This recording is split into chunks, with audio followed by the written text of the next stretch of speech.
Are you experiencing shortness of breath, erratic heart rates, cold sweats, loss of hair, uncontrollable urges to scream, low testosterone, and the desire to drink soy lattes and color your hair blue every time you hear a name? Then you may suffer from Trump derangement syndrome or TDS. There is a cure for you. Call 1-555-RED-PILL and we will ship you out a bottle of our high dose of reality. Just one dose and all your symptoms will disappear like it was magic. But really, it's science. Our crack team of trained specialists have spent years developing this one-shot pill that will make your life magical again. Side effects may include chest hair growth, the ability to walk by a woman and get her pregnant just by being within 10 feet, getting a job and keeping a job, moving out of your parents' basement, the desire to own a firearm, including high-capacity magazines filled with freedom seeds, lower taxes, and sudden fits of happiness and joy. Call 1-555-RED-PILL. That's 155-RED-PILL today and start living the American dream.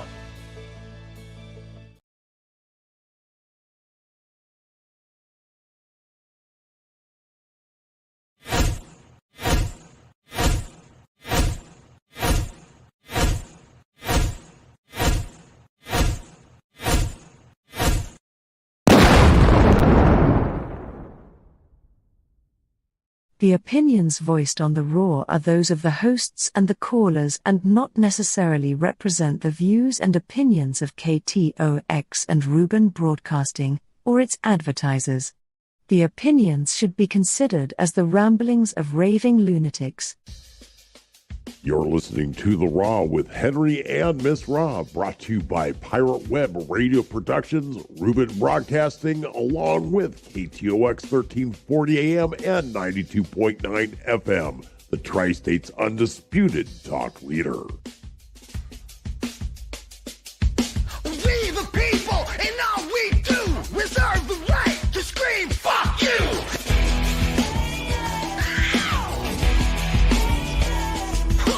Wear your mask, take your pills, now a whole generation's mentally ill. Man, fuck Fauci.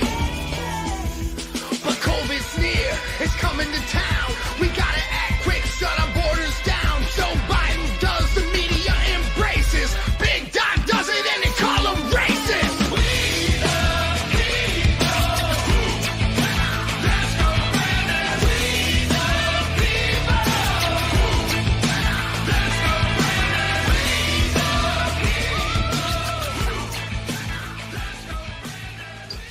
Oh my goodness gracious me, mercy sakes alive. It looks like we have us a program, and holy crap. You know, Henry's not going to be joining us tonight, so it's just going to be you and me, and of course the callers make two or three or four or a dozen or how many ever. Oops, sorry about that. Yeah, forgot to plug in the damn phone. Anyway, we'll be taking your phone calls tonight. Of course, got some interesting stuff lined up. However, in my rush to do something else before the show started, I ended up being a little bit late. Of course, it's 11 after the top of the hour, so sorry about that. I forgot to put my fucking teeth in, so I look like an 80-year-old. Yep. So I'm going to take this moment to go ahead and go to a break and put my fucking teeth in so I can talk correctly, so I don't sound like I'm an old fart, which I actually am an old fart. But anyway, I'll be back right after this.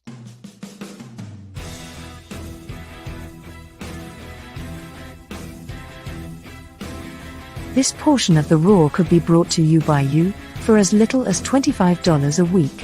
For more information, email us at theraw@ktox.com. That's theraw@ktox.com. theraw@ktox.com. KTOX. KTOX. The Tri-State's talk leader.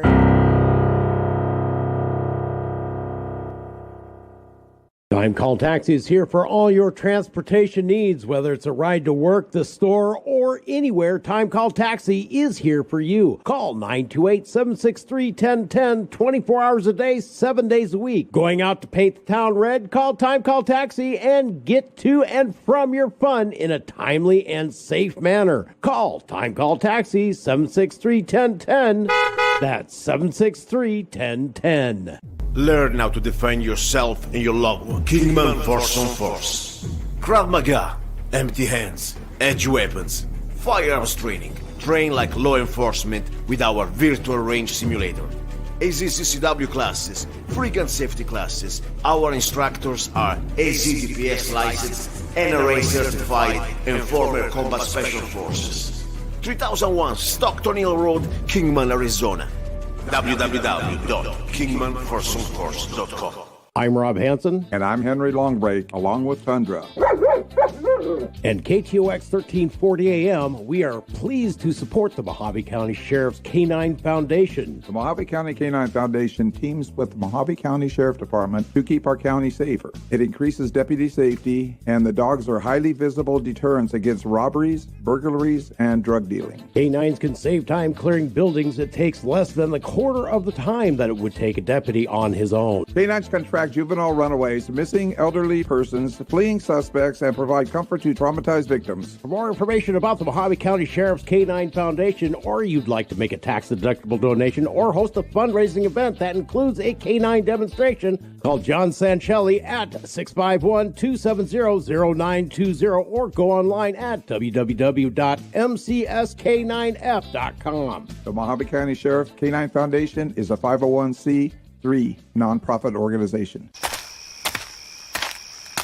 Okay, this is the target house. Yeah, but Jimmy, what about this here sticker? What sticker? Right here on the door. These premises protected by Southwest Alarm Service. 763-4331 and 753-2333. That's just a sticker. One of these companies is going all over town giving these things out to everybody. Forget about it. If you're ever going to be any good in the burglar business, you're going to have to learn these things. Now, we're inside. You get the stuff down here, and I'll get the stuff upstairs. You know, cash, jewelry. Jimmy, what time is it? It's about 1 a.m. Why? Because it looks like the sun came up outside. You in the house. You're completely surrounded. Come out with your hands in the air. Just a sticker, huh, Jimmy? Southwest Alarm Service, 753-2333 or 763-4331. Because real security is more than a yard sign or a sticker. Call Southwest Alarm Service today. Southwest Alarm has the only 24-hour locally monitored central station. Oh, yeah, much better now. I don't feel like I'm going to lose my lips inside my mouth. And when I smile, I see pearly whites. God, getting old sucks.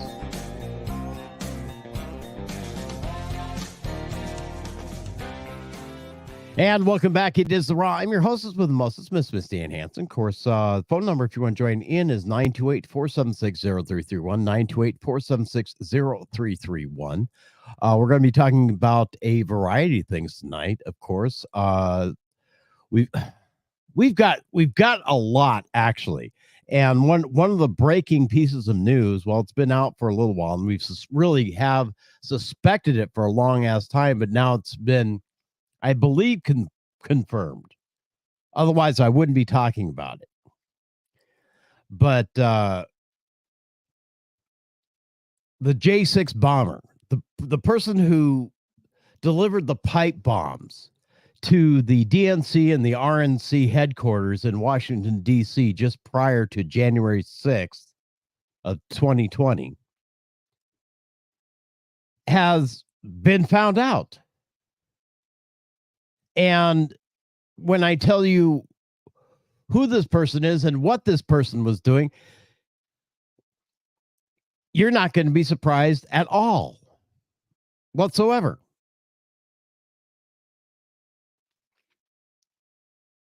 But it appears that the bomber was a former government official.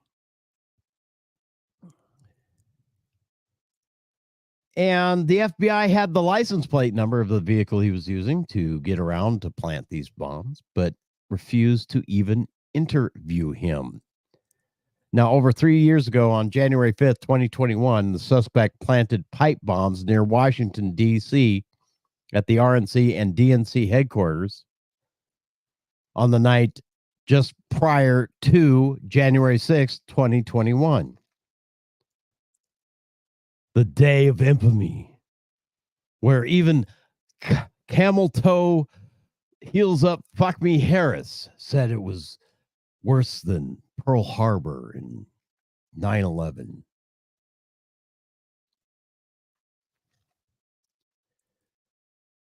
Anyway, the U.S. Capitol was shut down on January 6th after feds found the bombs near Republican and Democrat Party headquarters. As previously reported, a mysterious subject planted 2 pipe bombs and were supposedly safely detonated by the bomb squad on January 6th.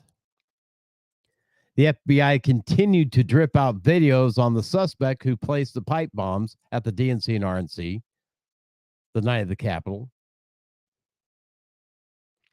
Now, let me share this so you can see this as well. Oh my goodness gracious me.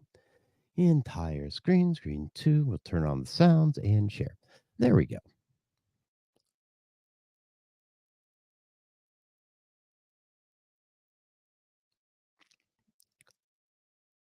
However, a whistleblower stepped forward in 2022 and disclosed that the FBI was withholding information on the investigation. In 2023, the FBI offered a $500,000 reward for information on the alleged bomber. Maybe they needed to check who was on duty that night. Who knows? The culprit was caught on video, but never caught by the FBI. Supposedly the greatest intelligence service in the world. And now we know why. FBI whistleblower Kyle Steffen reported in May 2023 that technicians who worked on the program told him that the devices were inoperable. It's likely just propaganda operation used to attack Trump supporters, planned and sanctioned by the deep state. In May of 2023, Representative Jim Jorden, of a Republican of Ohio, Andy Biggs, Republican of Arizona, and Bill Bosley, Republican of Florida, sent a letter to the Federal Bureau of Investigations demanding an update on the case of the J6 pipe bomber.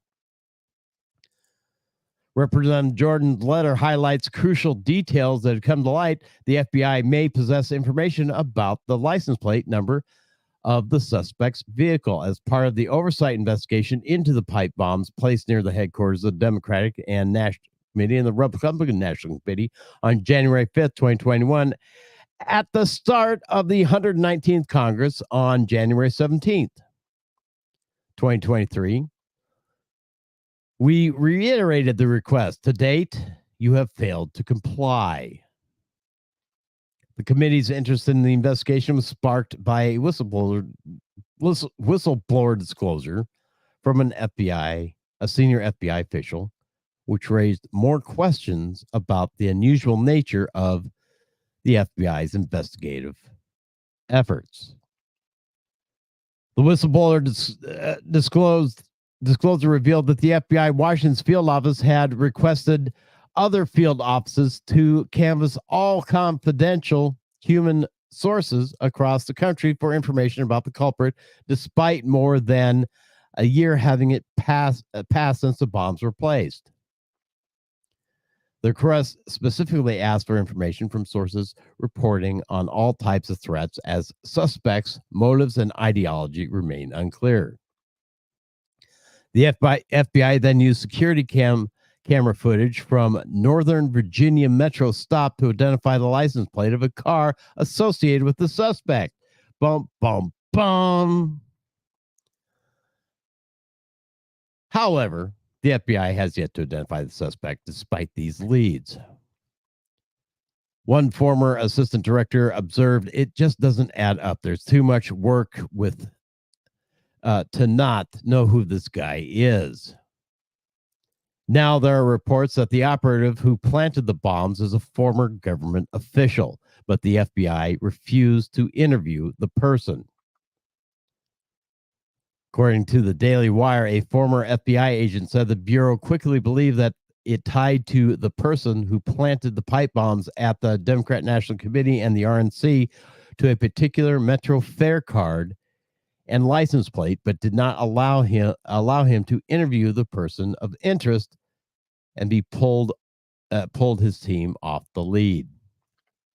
The allegation raises more questions about the pipe bombs, which were by far the most violent aspect of the January 6th protests,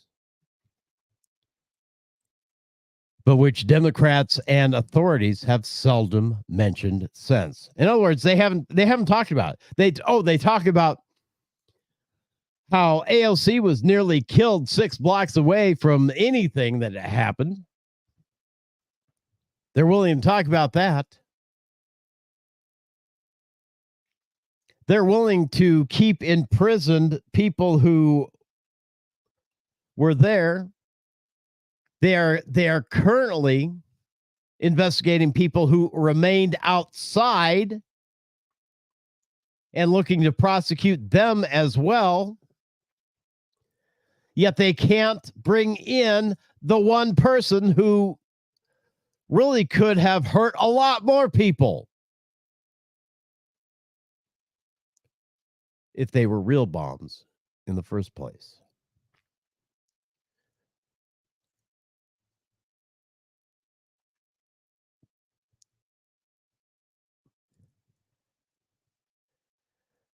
Kyle Steffen, who led the FBI surveillance team, told the Daily Wire that shortly after January 6th, a counterintelligence team met him at a firehouse in Church Falls, Virginia, to brief him about his next surveillance target. They had used security footage to follow a person into the metro station after he planted the bombs and identified the fare card that was used. The fare card then allowed them to determine that that person got off at a metro stop in Northern Virginia, where surveillance footage showed the person entering a car. Both the car and the fare card were in the name of the same person. A retired Air Force Chief Master Sergeant, who is now working as a contractor with security clearances, they said. Steffen and his team were assigned to stake out the person's house for 4 days, but the FBI blocked his request to interview the person and said then they were called off the target and told to pour through low priority leads about minor January 6th participants, he said. So there you go.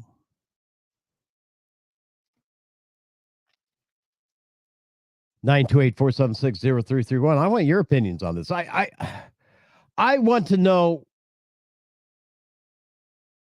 what you think of it.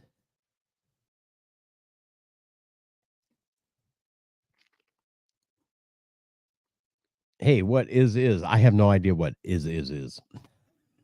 Hey, I don't understand, Chuck. Give me a call. 928 476 0331.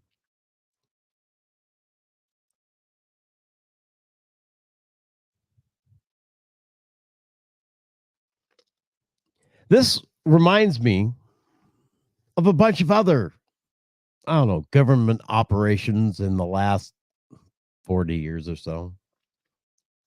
Ruby Ridge comes to mind, where FBI agents set up a man to make them a sawed-off shotgun.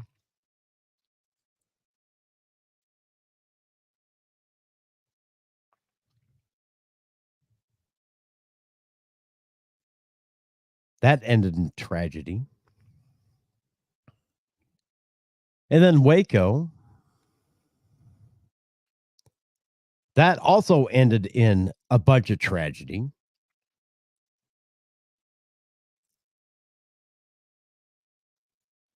There was also another FBI operation. Governor Whitmer, or the supposed attempted kidnapping thereof. The Raw, you are on the air. Good evening. Well, hello. How are you tonight? There? I am just absolutely fucking livid, Chuck. What now?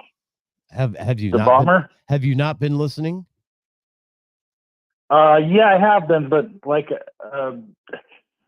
I don't want to make excuses, but the delay on my little contraption here, we left off on dialogue about this bomber or the person that was. I'm not quite clear. Was it just a suspicious device? The suspect is a Fed. Oh. Well, the devices. I mean, we thought that about Ray Epps, right? The devices they found were purposely inoperable. Okay, This is from testimony. The person that planted them was a Fed. The FBI has also, and then I went on to list other FBI sting operations and try to make certain groups look bad operations. Ruby Ridge comes to mind. And then Waco comes to mind. Yeah. And then the kidnapping of Governor Whitmer in Wisconsin comes to mind, where the majority of the defendants got off because they were able to prove that the FBI was setting them up.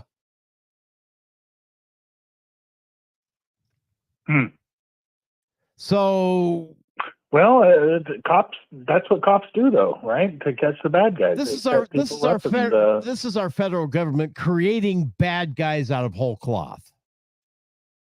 Well, I mean, we can say the same thing about Chris Hansen to catch a predator, right? We were just we got a lonely son of a bitch on the wanted to diddle an underage kid.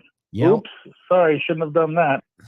But we could say the same thing about that kind of law enforcement activity that is designed to generate. That is designed. It wasn't designed to generate criminals. That was designed to actually catch pedophiles, not to create out of whole cloth. Hey, man, would you help me out here? I'm trying to figure out how to make a get my shotgun into a sawed-off condition. Could you help me out here? Sure. Hey, you group of people who are pissed off about being locked down all the time and really upset about Trump losing. I got an idea. How about we kidnap the governor until she admits that they rigged the election. Stole the election. Oh God! I was going to get kicked off of YouTube because I don't fucking care about YouTube. Chuck, you have known this. You're fired. You know this about me forever. I don't give a flying fuck about YouTube. I never have, and I never will. Well, I don't know. They're kind of weird about shit. They really are. And you know what? They can get weird all they want. I like that T-shirt. Let's get weird. Let's get weird. You like this T-shirt, huh? I kind of like it too. It's cool. That T-shirt that said "Let's get weird." Oh, yeah, your T-shirt's great. Yeah, that's fabulous. I thought you were complimenting me on my looks. I was saying, Chuck. Actually, I was thinking you'd really do a good job of maintaining Tyrone there.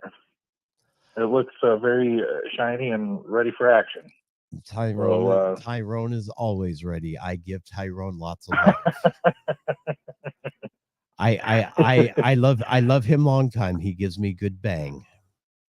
So I mean, women these prostitutes, these cops that dress up like or act as prostitutes, and they're setting people up. I understand that. I understand it, and I actually agree with you on that point. Because you already know my opinions on legalized prostitution. I guess that. Well, I am too, because I've seen it work. Like you, I was over in Germany and I saw that the B40 Betties out there or whatever they call them. Yeah, it works if it's regulated, tightly regulated, and there's no need for the illegal stuff. You just go in and say, "Hey, I want to be a hoe," and they hand you a form. You fill it out. You go get some blood drawn, some tests, and you get a card. And they set you up in a room and say, "Okay, you give us everything you make minus $3."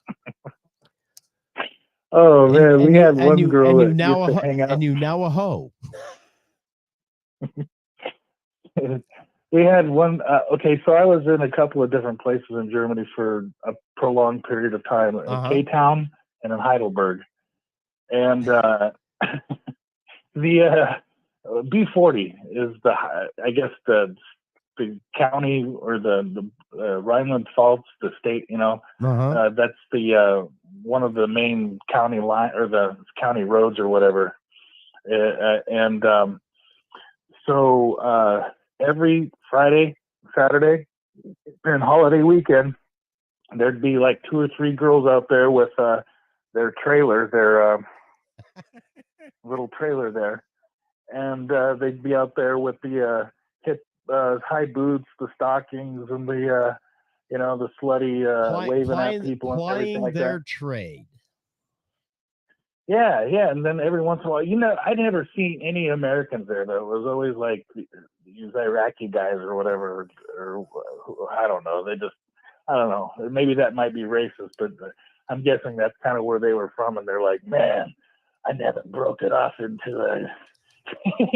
Think about that. You've been sexually oppressed in a culture that, and then you come over to Germany, you're like, but wow, it's like, fuck. You gotta. I don't know, Chuck. The thing of it is, okay, there are different levels of entrapment, is what we're talking about.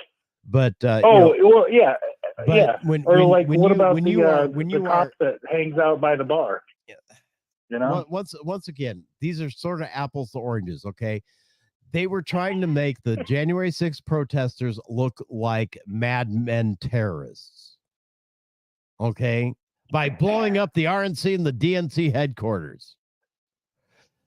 They were trying to make the guy on Ruby Ridge look like a lunatic, white supremacist terrorist. Matter of fact, it was during the time where everybody was down on militias, if you remember correctly.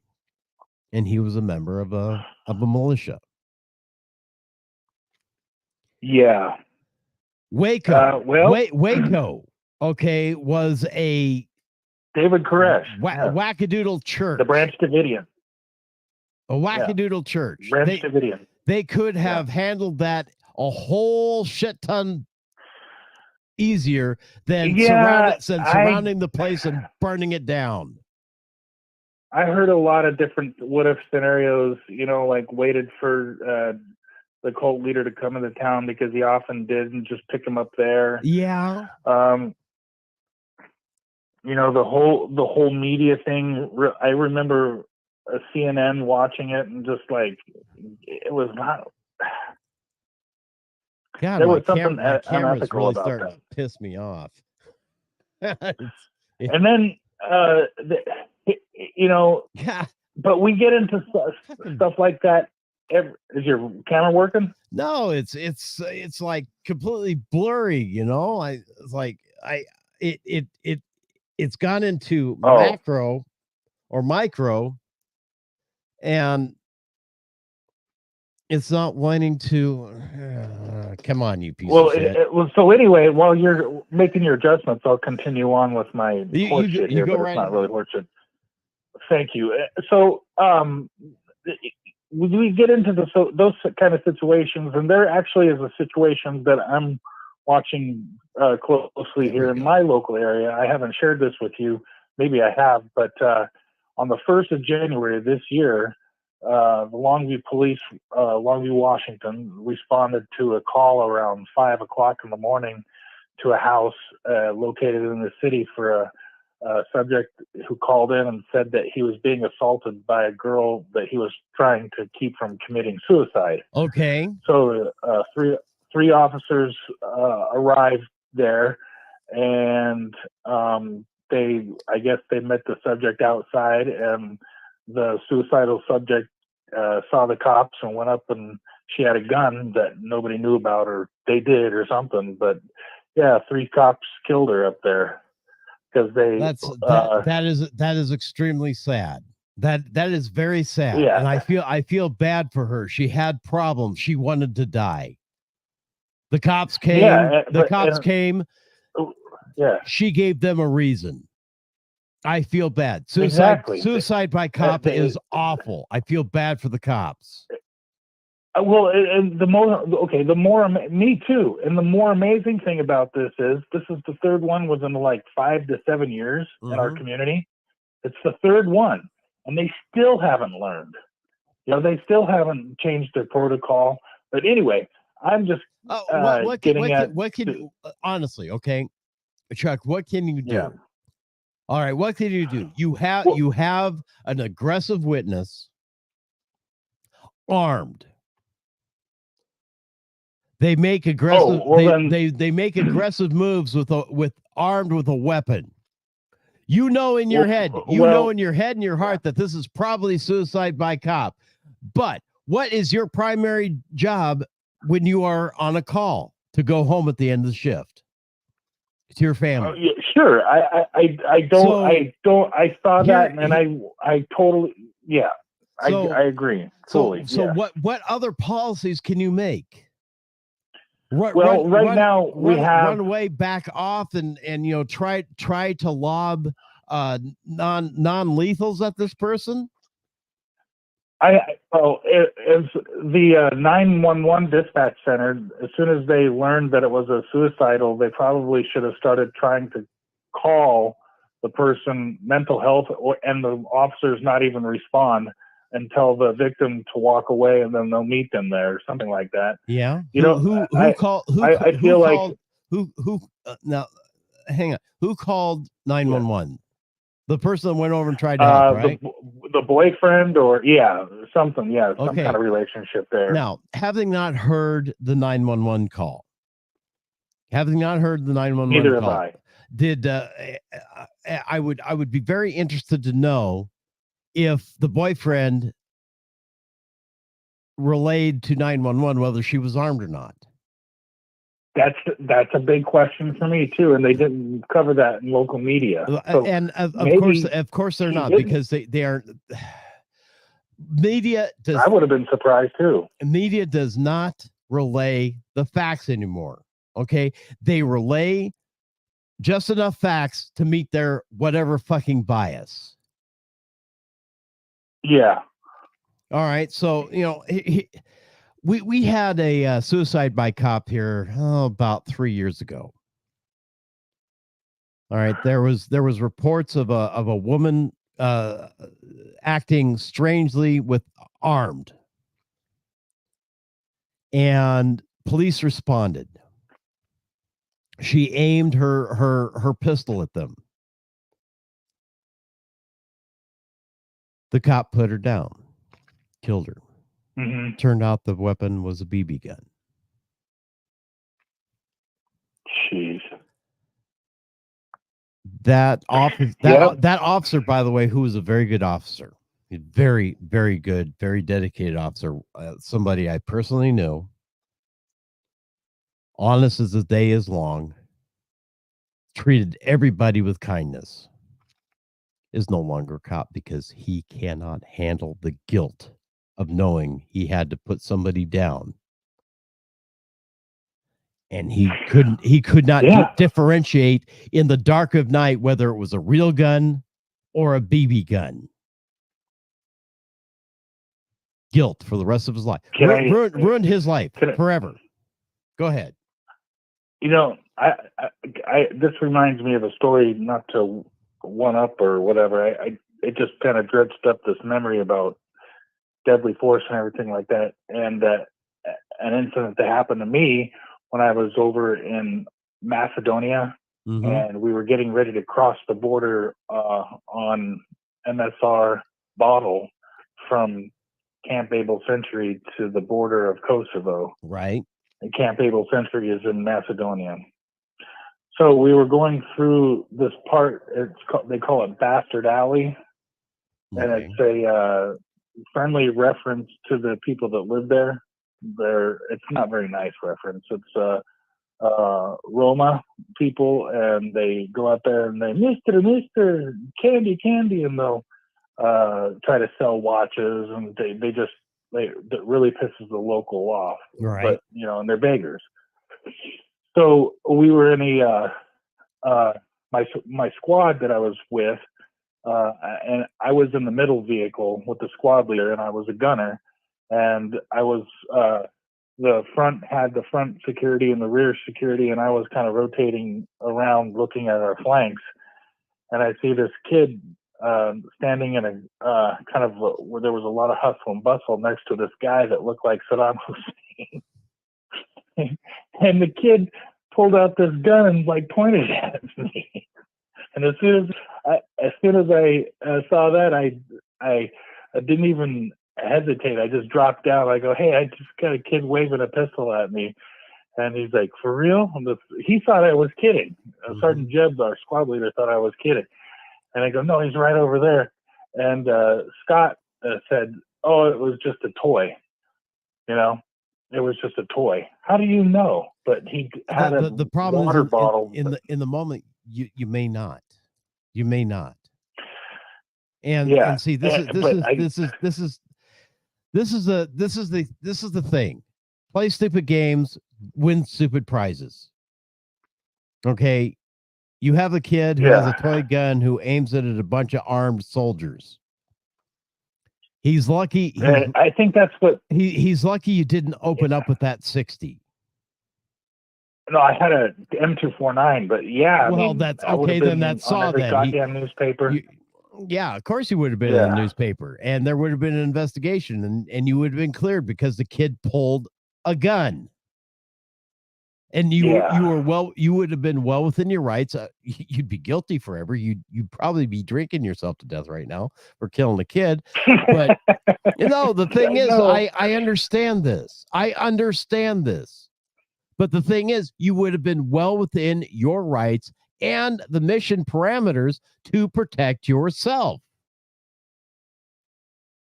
Yeah. And your buddies. What if the kid was holding an RPG? I know. I mean, something crazy like that. That's what I was. That's one of the things that killed Vietnam veterans. Some Vietnam veterans is having to put down kids that were coming at them with real guns and grenades and crap like that. Because that's the way they fought.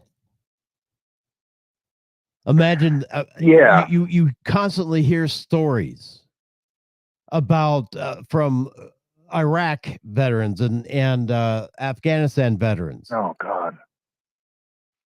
Of women and children. I've seen some pretty women and children who are forced to be wired, walking up to soldiers and then blowing up.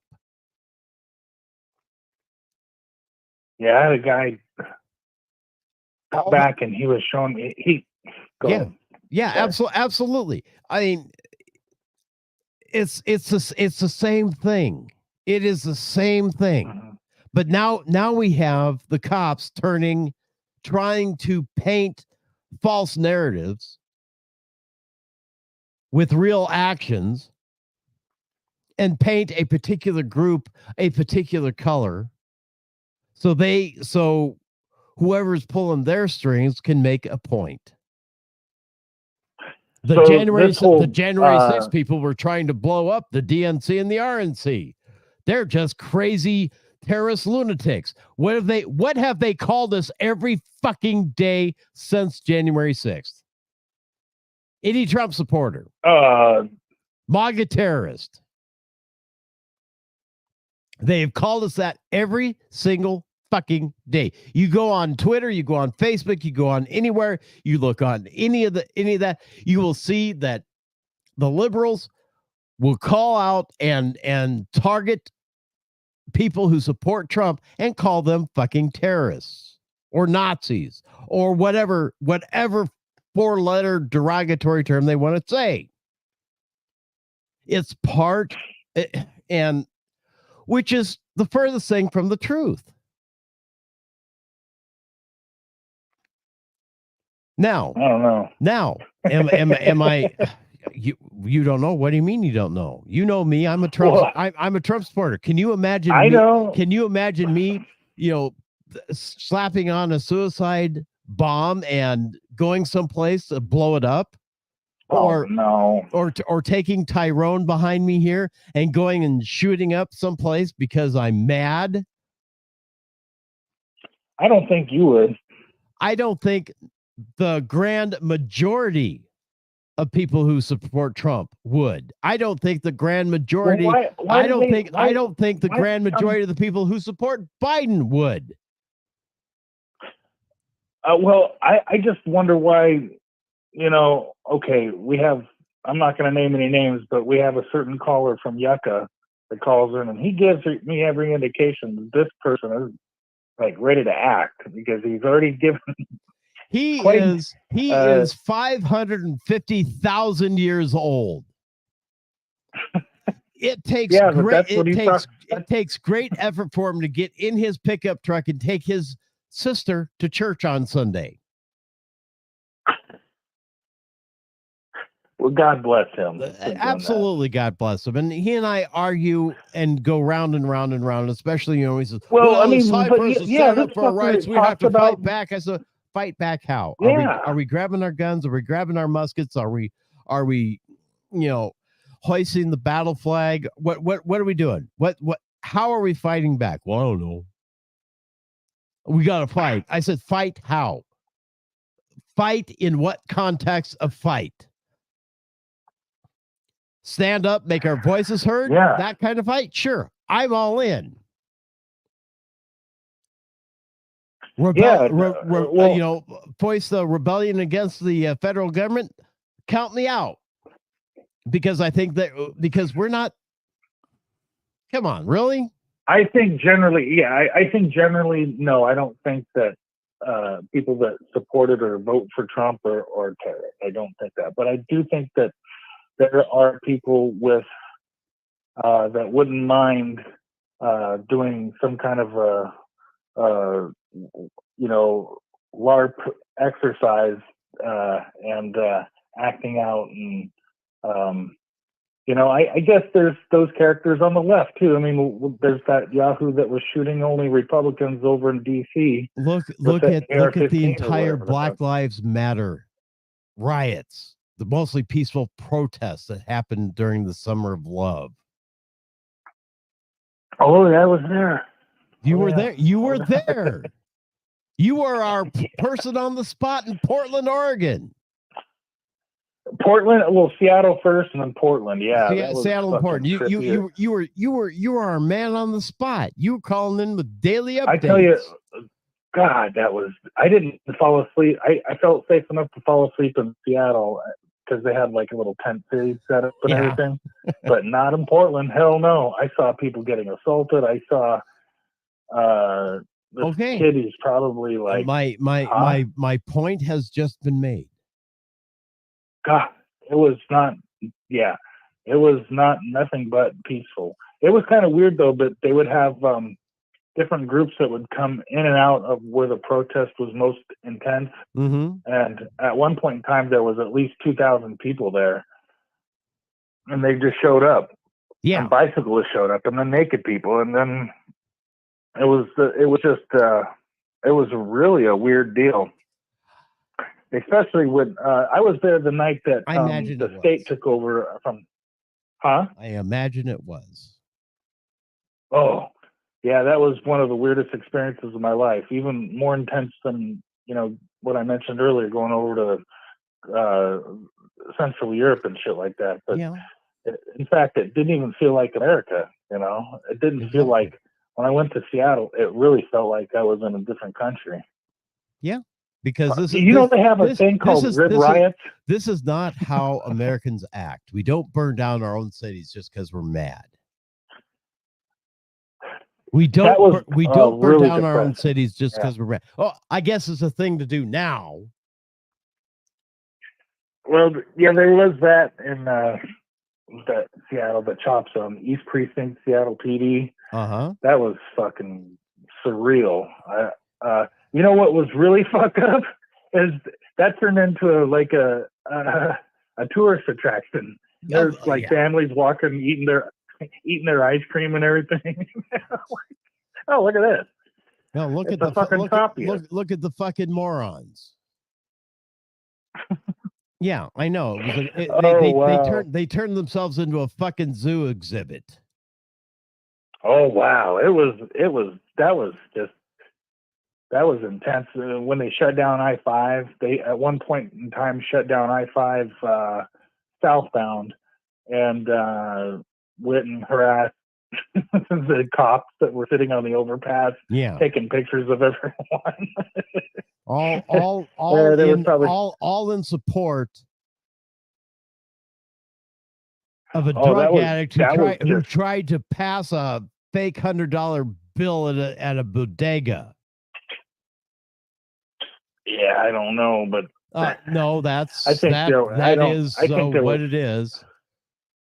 Well, can you imagine what it's going to be like if Trump does get reelected, though, for a second? I mean, I can just imagine this. You were talking about people going nuts and the left and right. My prediction is if he does get reelected, it's going to make the summer of 2020 look like a Girl Scout camp. You know? I don't think so. I honestly don't think so, because I think even the majority of the people on the left, and I'm talking about the sane ones, are fucking sick and tired of it too. And it's just of course me taking the temperature as best I can from Bullhead City, Arizona. But I think even the people on the left, the real American Democrats, most people are sick and fucking tired of the nonsense and will not put up with it. Oh yeah, I mean, I agree. Yes, will there be women in green jackets on their knees screaming? Nah! Yes. There'll be a lot of moaning and complaining.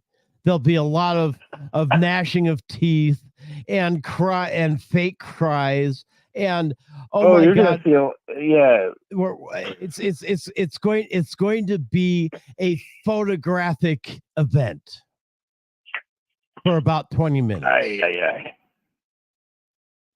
Yeah. Oh man, that's going to be an interesting America, I can tell you, if that happens. Yeah, and then we can get back down to the business thing of mean tweets and being an asshole. Can I ask you a question as far as local news, real quick? Go right ahead. It has to do with law enforcement and weird stuff. So I was listening to my station over at Sioux City, Iowa, there. Several days ago. No, come on. Iowa is nowhere near local to here. No, they were talking about San Bernardino County. Okay. An incident that happened. I guess it sounds like the way they were talking, it would be west of Needles, out there with like 6 people that were killed, and like there was bullet holes all over the place or whatever. Have you heard anything about that? I have not. Oh, okay. I have not. The personalities on that show that I listened to were speculating. Well, sounds like cartel activity. Well, the thing is, it wouldn't surprise me. It really wouldn't surprise me at all. Okay, because we are a corridor. Sure. I-40 is a corridor for drug trafficking. Right. It's a major east-west highway from Barstow to frickin' Knoxville, Tennessee. Oh, it is. Yeah. Yeah. All the way across. Zip. There you go. There was some weird shit on Route 66 in Missouri. Just a bunch of weirdos. There always is. Welcome to the desert. Okay, we're a bunch of fucking weirdos. No, this is in Missouri, near Fort Leonard Wood. God, that's Missouri. The fuck. Heading out from Waynesville. To everybody else outside of Missouri, it's Missouri.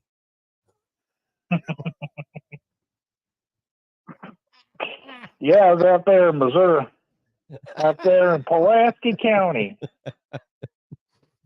Went fishing out there. Did all sorts of shit. That's all right. I love it. That's all right. Oh, yeah, I love my time out there. Arkansas is Arkansas to everybody inside of Arkansas. Everybody else is Arkansas. Yeah. Did you ever go to Fort Polk? Louisiana? Yeah. No, I never went to Fort Polk.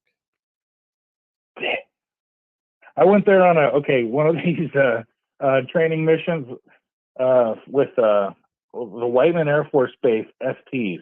Uh-huh. We went out there and did a training exercise at the JROTC where they have like Russian helicopters and shit flying over and bad guys out in the woods and everything like that. That was fun, but that was a weird experience. I ran into people that didn't even know where they were at the Waffle House.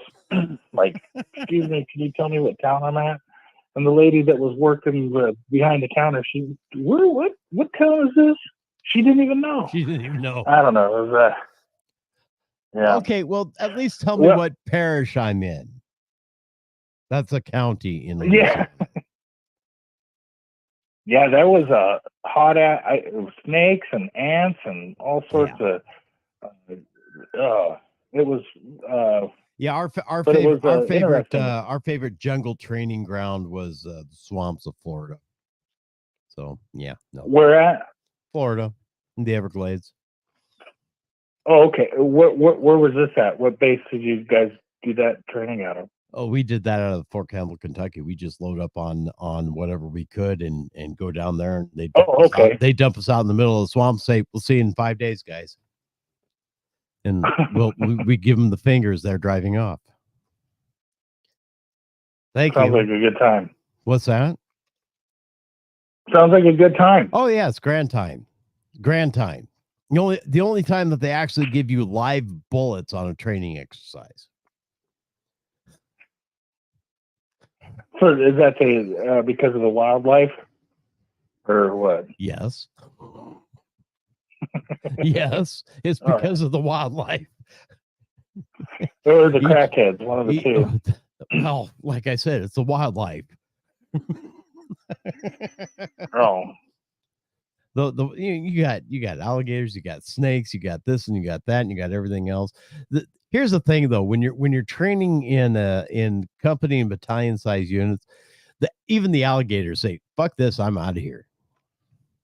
So you're not gonna see any of them. You're not gonna see any of them. But for safety reasons, E6s and above had live rounds. Oh, okay. Not gonna trust private dick nut to have live rounds. He can get his ass eaten. Yeah, that's the way it works. But E6 and above, we got you. Maybe we'll run across a wild pig and have a pig roast. That'd be. I've seen that happen a time or two. Anyway, Chuck, I gotta get going, man. All right, I'll give you a call later. All righty, thanks for the call. It is the Raw. I'm your host with most of Miss Misty and Hanson. We'll take a quick break. When we come back, move on to another story that's really fucking pissing me off, and probably piss you off as well. I'm not in a happy mood tonight. I really am not. I have had better weeks, and I'll tell you why. It is the Raw.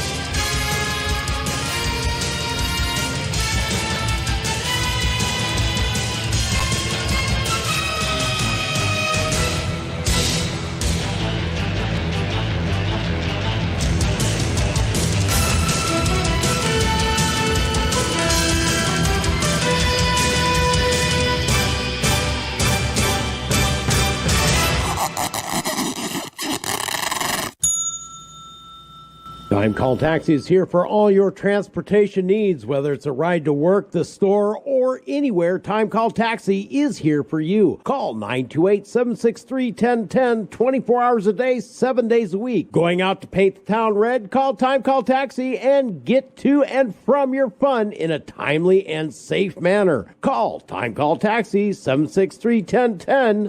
That's 763-1010.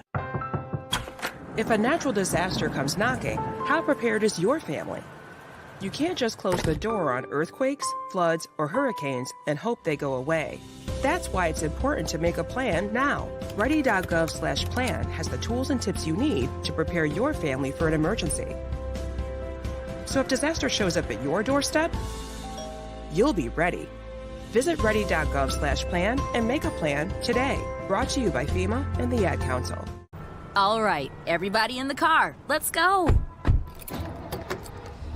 What are we gonna do first when we get there, Mom? Go for a hike? Sure, if you want. What about canoeing? Can we go canoeing too? I don't see why. What about a bike ride? No, I want to fish. Oh, I've never been fishing. Honey, we can do it all. How long does it take to get to the forest? It's not. Is it gonna be long? No, sweetie. I bet it takes forever. It's not that far. Are we there yet? Yep, we're here. Already? No way! Come on. It's a short drive from your neighborhood to your naturehood. Visit discovertheforest.org to find a neighborhood park or green space near you. Also, find fun activities to do like boating and biking or camping and hiking, plus much more. It's all right in your naturehood. A public service announcement brought to you by the Ad Council and the U.S. Forest Service.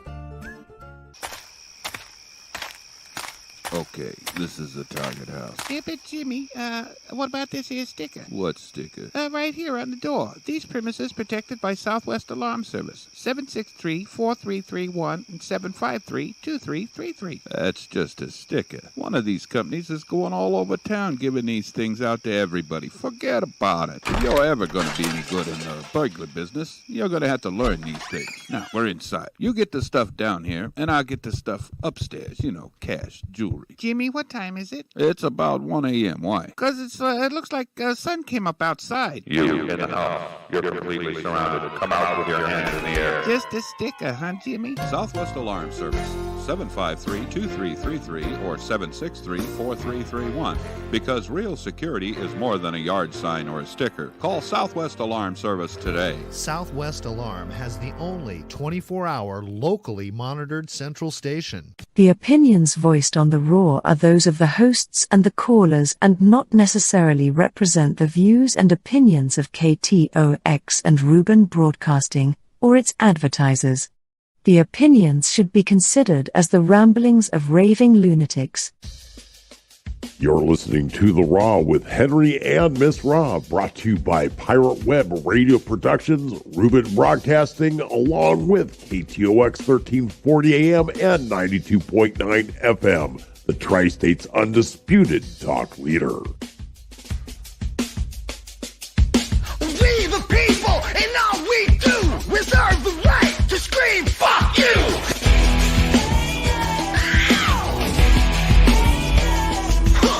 Wear your mask, take your pills, now a whole generation's mentally ill. Man, fuck Fauci. But COVID's near, it's coming to town. We gotta act quick, shut our borders down. Joe Biden does, the media embraces. Big Dog does it and they call them racist. We the people. Oh yeah. Let's go Brandon. We the people. Let's go Brandon. And welcome back. It is The Raw. I'm your hostess with mostest, Miss Ann Hansen. Of course, we have a phone number. Not being joined by Henry tonight because he's off in La La Land, Orange County, doing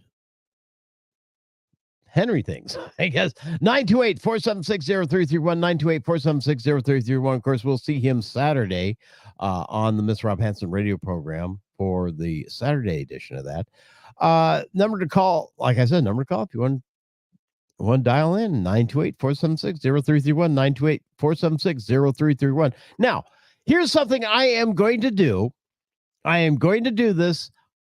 It's probably a fucking mistake, but in the chat rooms, I am going to publish the direct link to this chat, so you can sit down behind your computer and join in.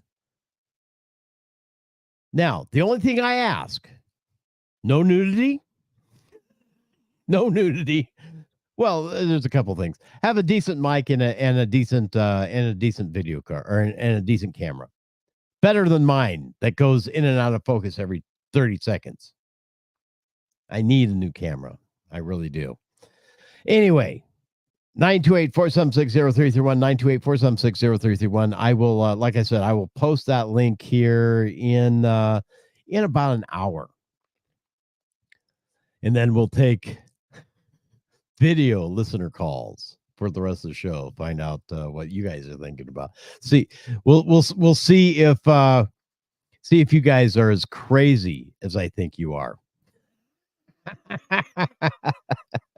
Anyway, like I said, like we said at the beginning of each hour, the opinions foisted on this show should be considered the opinions of raving lunatics. So, and I am the chief raving lunatic of this asylum.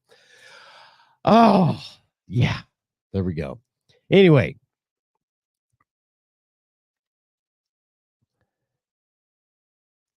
Sunday, 3 soldiers lost their life in a drone attack in Jorden, or on the Jorden border. I don't know. I don't know. I can't figure it out. You know, people aren't exactly telling the truth. All I know is 3 soldiers died. And of course, the potato regime immediately announces, well, you know, we're going to look into this and then we'll do appropriate responses, blah, blah, blah. The people who did this will be punished, blah, blah, blah. And then Karen Jean-Pierre has to open her mouth. And really screw things up.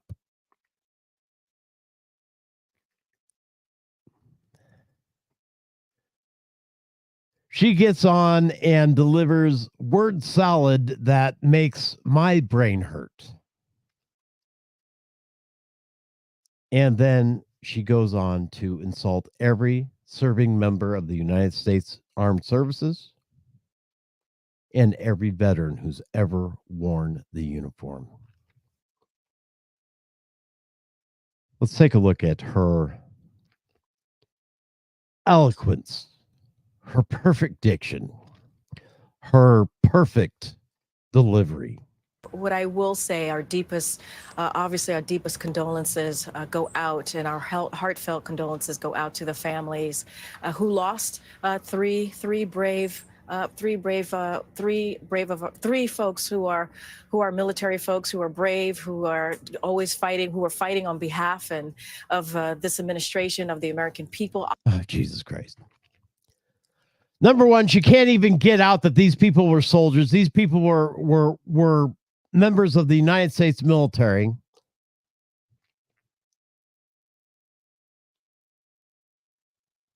And then she has to say, well,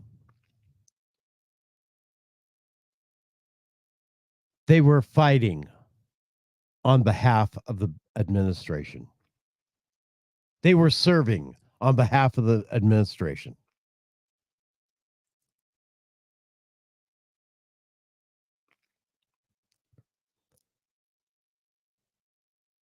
The absolute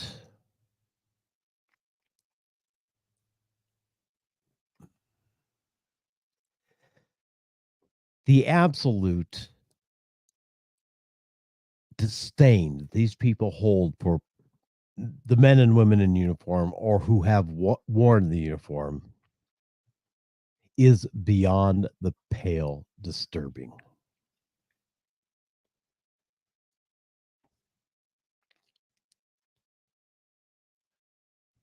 They don't give a shit about whose lives are lost. They get on try to make a 10-second sound bite, and she can't even get through her get through it without stuttering. Families who lost three brave folks who are military folks who are brave, who are always fighting. Oh, shut the fuck up, bitch.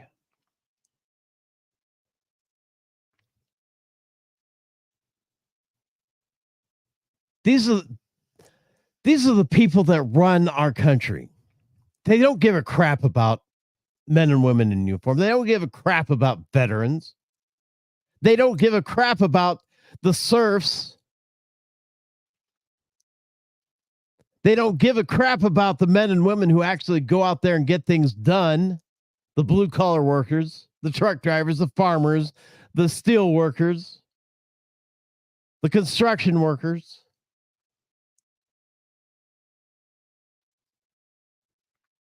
They don't give a flying fuck about any of us. And when soldiers die and get hurt, as happens in war that they have led us into, they can't even deliver condolences without really fucking it up.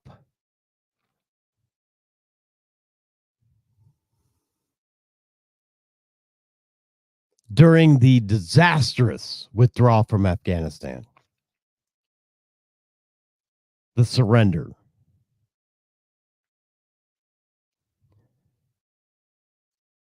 servicemen and women died that day. When they were brought home to Dover, the potato was so impatient to get out of there, he kept checking his watch.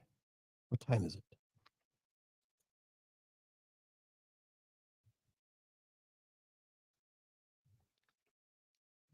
He couldn't even stand still enough to pay his respects to those that he helped kill because of his disastrous withdrawal policy.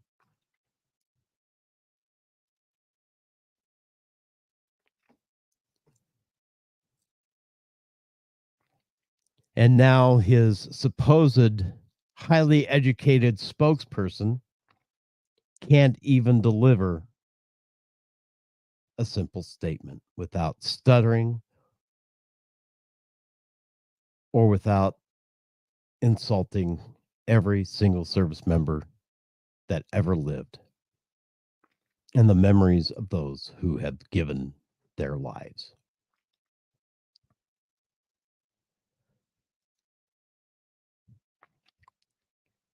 Our service members did not sign up to serve an administration.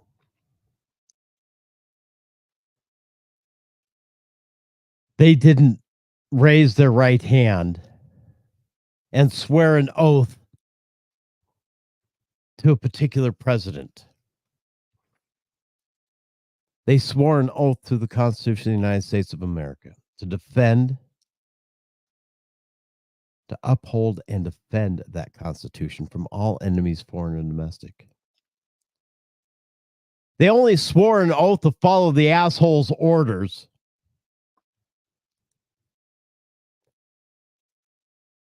But they certainly didn't swear an oath to serve the administration.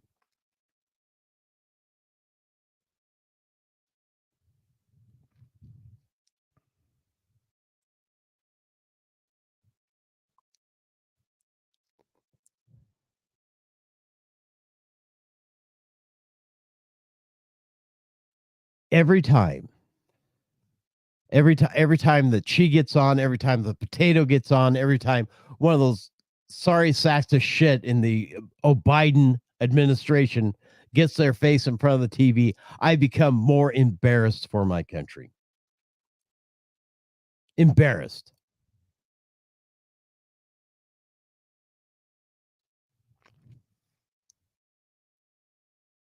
We've got a president who cannot string 3 words together in a row. Obviously, we have a press secretary who's supposed to brief the press and speak in the voice of the president of the United States. Can't string 4 words together. And then when she actually does manage to do so, she steps in it so hard that servicemen and women feel absolutely neglected and unloved and completely abused.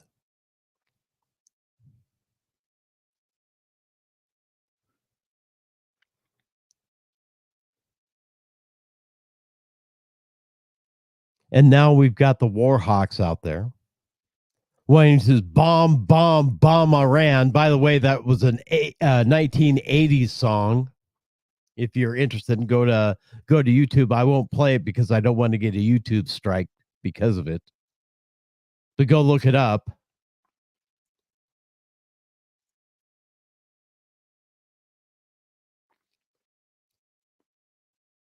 But we have potential presidential candidates,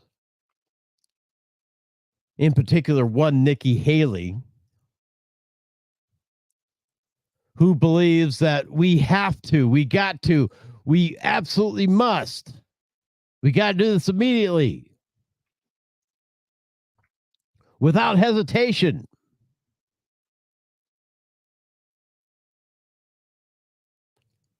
She says the U.S. should strike and kill Iranian leaders inside their country. In other words, let's go to war with Iran right now, immediately. She said this on Fox and Friends. You see this black box right here? Well, I'm going to show you something right now. Some people are concerned. There we go. Now's the time to hit their leaders. It's different. Don't go and bomb the country. What about their infrastructure? The infrastructure in Iraq and Syria. You start with that first. You do the sanctions and you take out a couple of their leaders. That's the way you start. In their country? If they're in their country, or you do like Soleimani when they left the country, you figure out where they are. Our special operations can do that. And then you take them out. That will send a message. We've got to do this immediately. Yeah, we've got to start a fucking war immediately. Make no doubt about it. We are already at war. When American servicemen are losing their lives and becoming injured by high explosives, there's a war on, folks.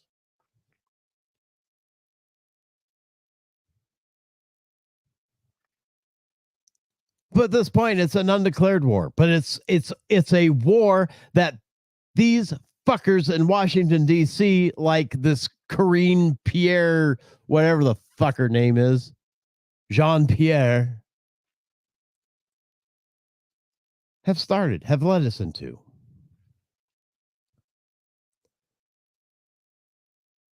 From the weak policies on the border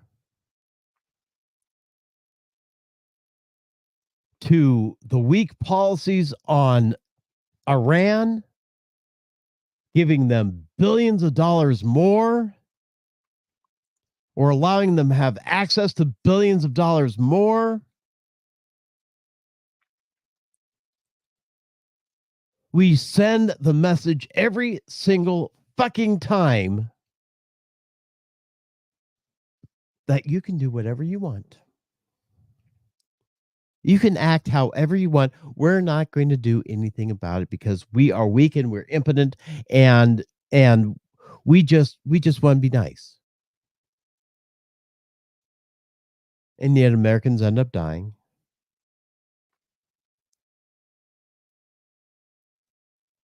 Civilians in those particular countries end up dying. Terrorist groups like Hezbollah end up killing people.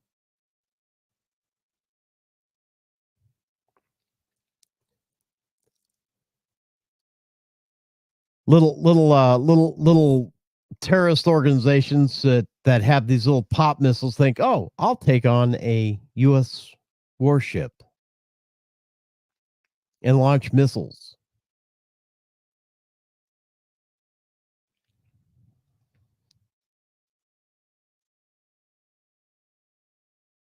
It's a daily event that put the lives of civilians, the lives of U.S. servicemen, the lives of human beings at danger because we are so fucking weak.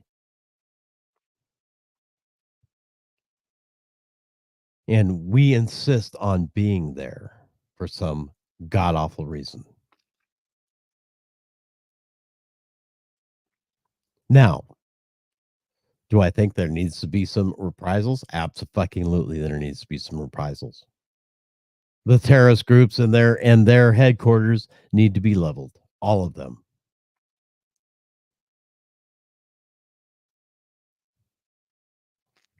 If we discover a terrorist training camp, it needs to be taken out immediately, whether they've launched anything out of there or not. It needs to go away. It needs to be erased like it never existed.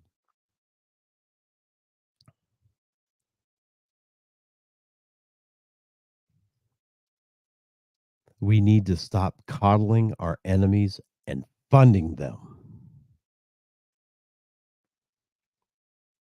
We need to put heavy sanctions on those that would still fund them and support them.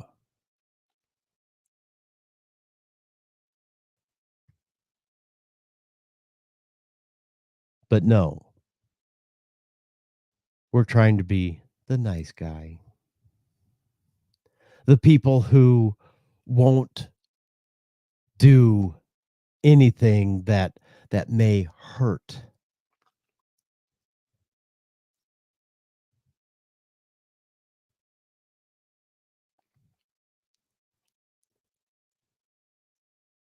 And that ends up getting Americans killed. We refuse to show our strength.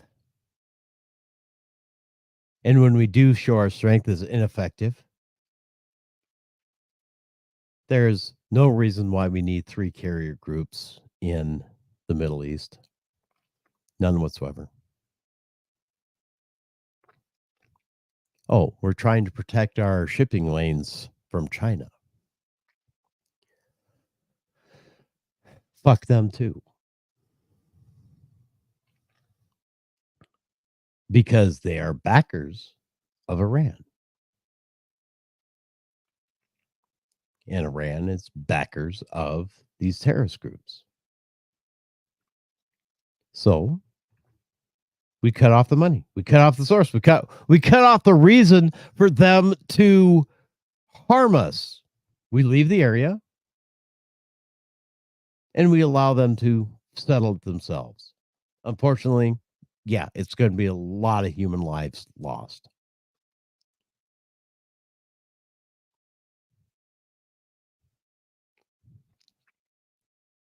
But we have absolutely no business being in the Middle East right now. None whatsoever.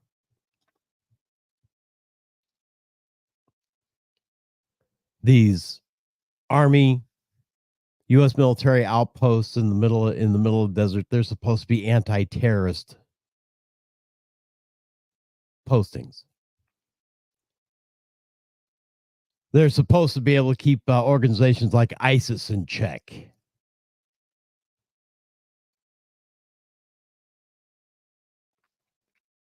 Yet, how effective are they?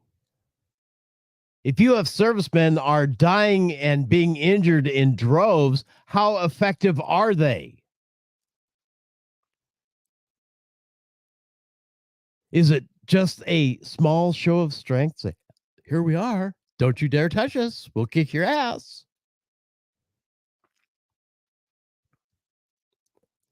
Or is it we're out there waving a red flag in front of a bull saying, bring it? Give us a reason so we can go back to war so I can be president forever, or whatever the excuse may be. 928-476-0331, 928-476-0331. I want your opinions. I really honestly do want your opinions. Give me a call. Do you agree with Nikki Haley that we need to go and just bomb the shit out of everybody, including inside Iran? Bomb Iran. Yeah.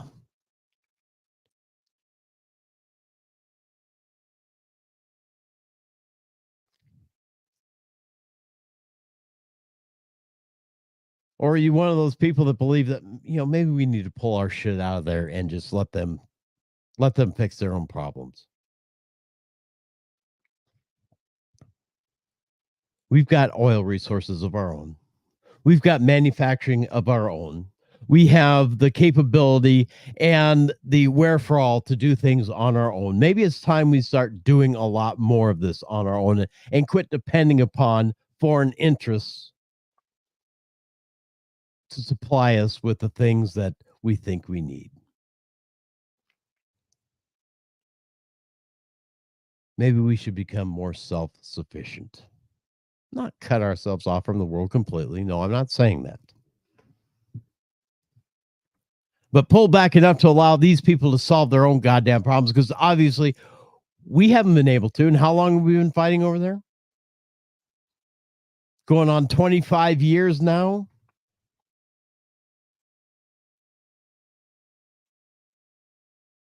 Over that, if you want to count the 1990 Desert Storm.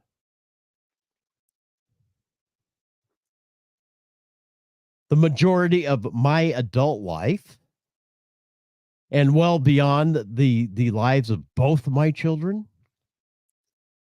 Do we need to be in forever wars? No, we don't. It's wasteful. It puts a damper on civil liberties within our own country. Because every time one of these stupid ass wars come up, we lose our liberties. We lose a little bit more of our liberties. All for the reason of security, because we're in a crisis state. We're at war. We got to sacrifice just a little bit. We've got to give up just a little bit so we can prevail, so we can win, so we can bring our boys home, so we can be triumphant, so we can continue to drive our Fords, our Chevys, our Lexuses, and every other damn thing. We just got to give up just a little bit of that freedom. We just got to give up a little bit more all the damn time. Bury our dead, mourn our dead, praise our troops, and continue the forever wars. It's time to stop. It's time to stop. It's time to pull the government teat out of the military-industrial complex. It's time to stop giving our enemies money to continue their war on us. You want to wage war on us? Fine. Declare war. Start a war. Let's go to war. Let's finish it. Let's go home. I'm sorry. This time you don't get rebuilt.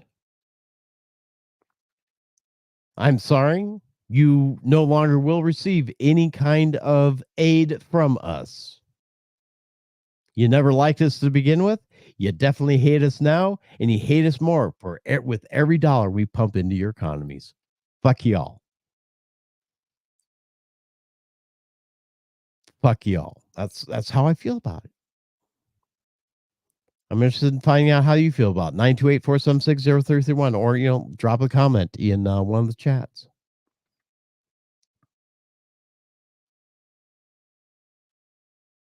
Because I think we could do I think we could do better. I think we can do better. I think we can have a strong America without being the world's fucking bully. I think we can have a strong America without being the world's police.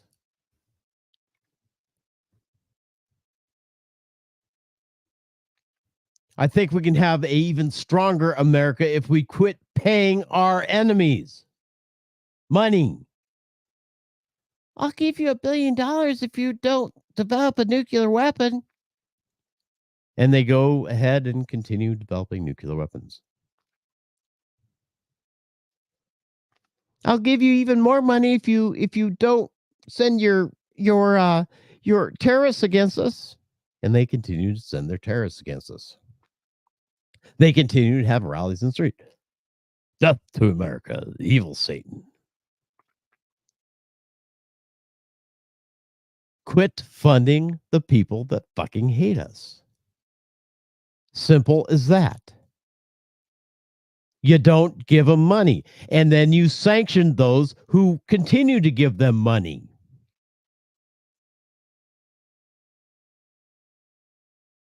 Draw a line in the sand and say, this is no more. Absolutely no fucking more. Until you people can pick up some pieces and learn that we're not here to help you.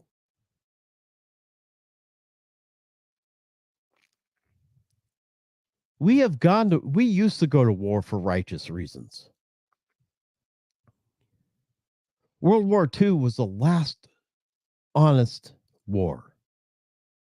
For the most part.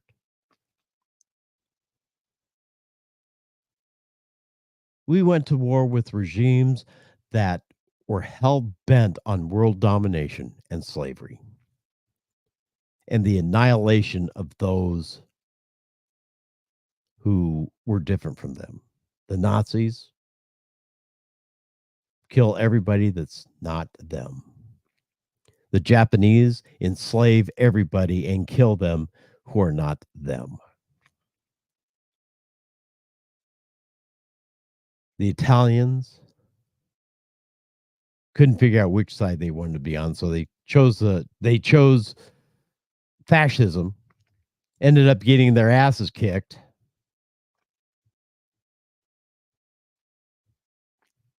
Not necessarily easily, but ended up getting their asses kicked. But that was the last honest war the United States actually fought.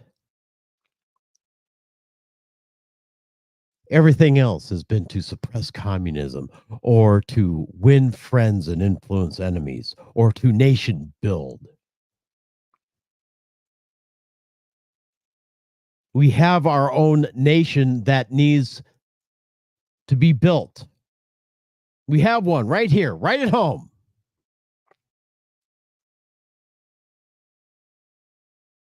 We've invited people to come in and study us and see how we work and see how things work and take our ideas home to them and see if it fits in with their ideals.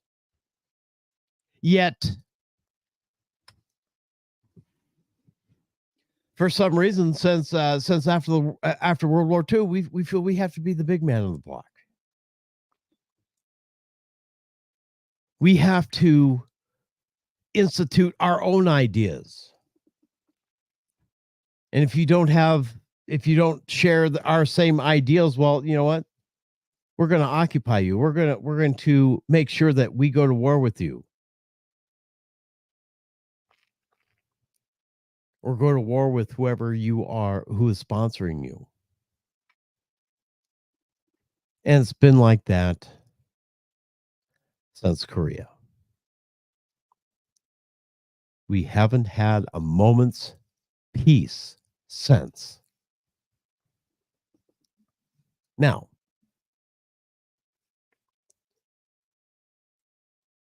I know Chuck will say, well, you're going to go isolationist on me. You just want to pull back from it. Yes, I'd like to pull back from everything, but I don't want to be an isolationist. I want to keep friendly relations with those around the world that would be friends with us.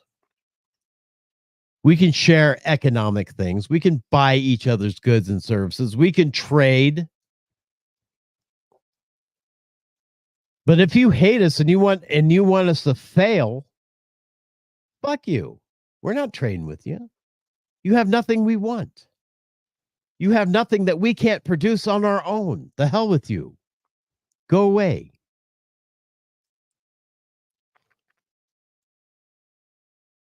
Don't think for a minute if we cut off all trade with China that we'd starve and go hungry. No, we'd set our farmers free and we'd open up industry once again, like we were starting to under Trump.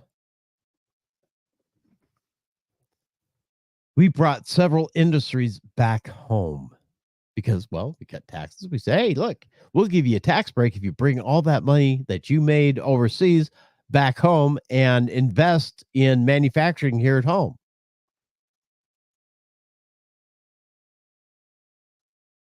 In the meantime, I'm going to renegotiate really bad trade deals that have left us sucking hind tit and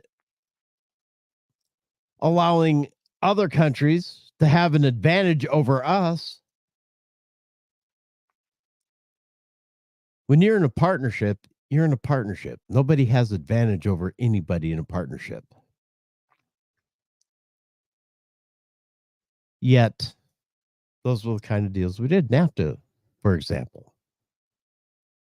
NAFTA was a horrible agreement. It removed trade tariffs between Canada and Mexico, but only on goods coming into the United States, not leaving. They could charge pretty much anything they wanted in tariffs from goods coming out of the United States. We thought that was fair because they had economies that were a little less vibrant than ours at the time.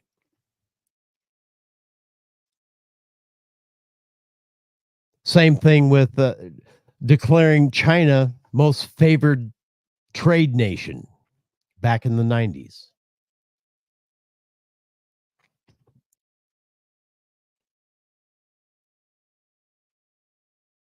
Practically let all their products come in duty free. And any products that we shipped out to them, we had to pay through the nose just to get them into the country. Is that fair? No, it's not. That shit came to an end when Trump said, hey, I'm going to institute very large tariffs on your freight coming into the country. I expect reciprocal treatment. You want our goods, we want your goods. Let's trade. If you're making me pay more to get my goods into your market, but you're not willing to pay me anything to get your goods into my market, fuck you. I'll make sure that you end up paying. And it brought China to the negotiating table, and they drafted a new deal, one that was a little more equitable towards the United States. I wouldn't say it was perfect. I don't know all the details. But it was a certain sight better than the last trade deal that we negotiated with them. Because essentially, we gave them everything, all the incentives, and we left nothing for ourselves. So we need to quit. We need to quit paying our enemies. We need to quit trading with people who hate us. They need to be cut off from the American teat. We've got homeless in our streets. By the way, American citizens, people who were born here, living in the streets. We've got people who work 2 or 3 jobs just to make ends meet. And if one of those jobs fails, they may become homeless. It may end up being within a half a paycheck, they're on the streets as well. They have created a situation where there is no more middle class. There's only the real poor, the working poor, and the rich. Now, I'm not saying, tax the rich until there's no more rich. No. I'm saying rework the deals. Make it so that people who work for a living can survive. Let us have the resources to do the job. Bring home American manufacturing, bring home American farming, bring home the things that we did that built the greatest economy on the fucking planet before we all sold it down the river for convenience. 928-476-0331. I want your opinions. I mean, we've been in an economic war for decades.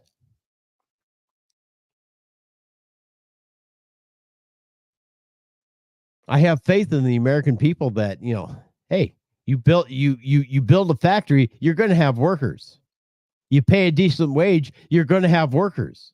You put out a good product, people are going to buy it.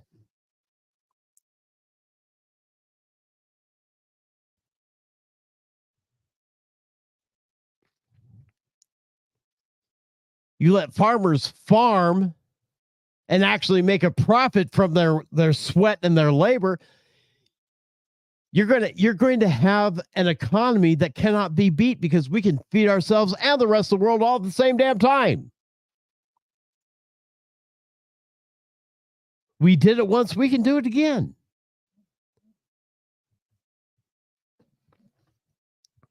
Who's messaging me?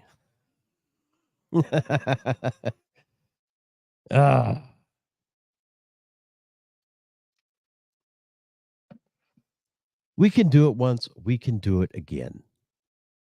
We can have a vibrant economy, we can have a growing population, we can have a country that is strong from the inside and out, instead of one that citizens fight amongst themselves over relatively stupid shit.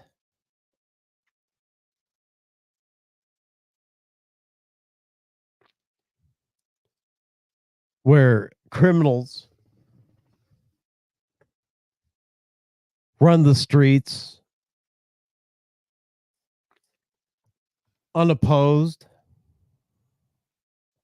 Look at California. In and out. Been open since 1949, I think. Something like that. I don't remember.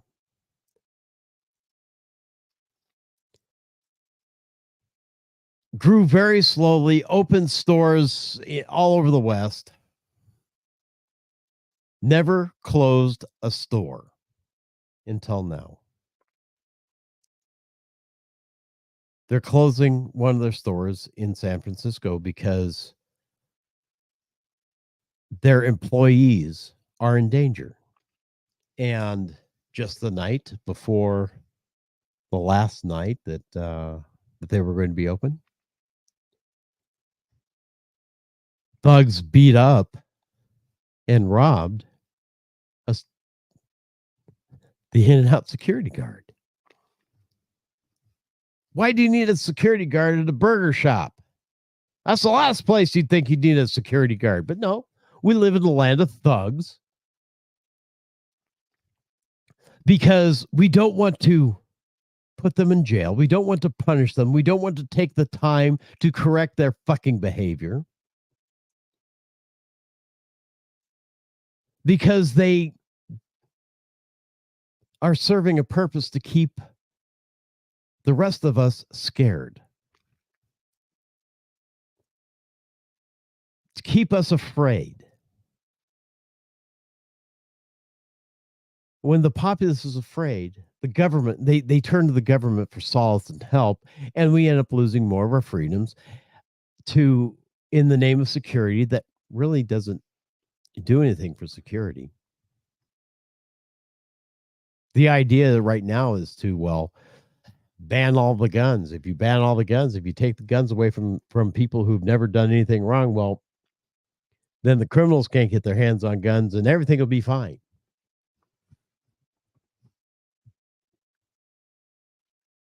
Yet we have thugs that go and beat people to absolute death, and they're back out on the streets 24 hours later.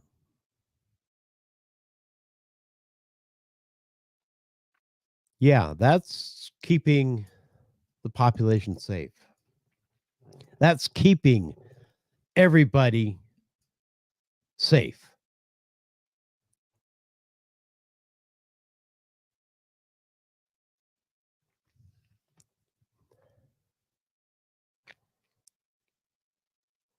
We place more and more restrictions on honest Americans just trying to get along, trying to do their due diligence, go to work, raise kids, pay taxes, do all the things that need to be done, and we continue to punish these people. We keep continuing to punish ourselves and not punish the people who are bringing the drugs in the country. Murdering, raping, pillaging. And then, of course, we have a California Governor Nuisance, who likes to lecture the rest of the United States on the proper way of doing things, when his entire fucking state is a dumpster fire all the way from Oregon to Mexico.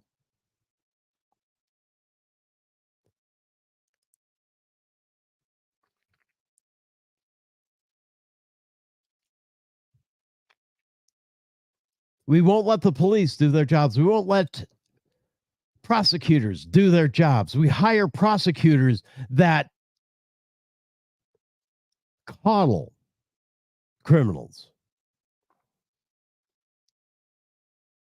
We hire prosecutors that refuse to prosecute.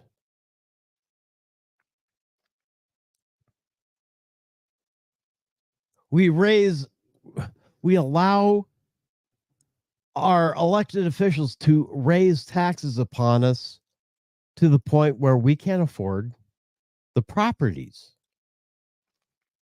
Look at a property in California. Even at $20 an hour, 40 hours a week, you're not going to be able to afford an apartment or a house or a family.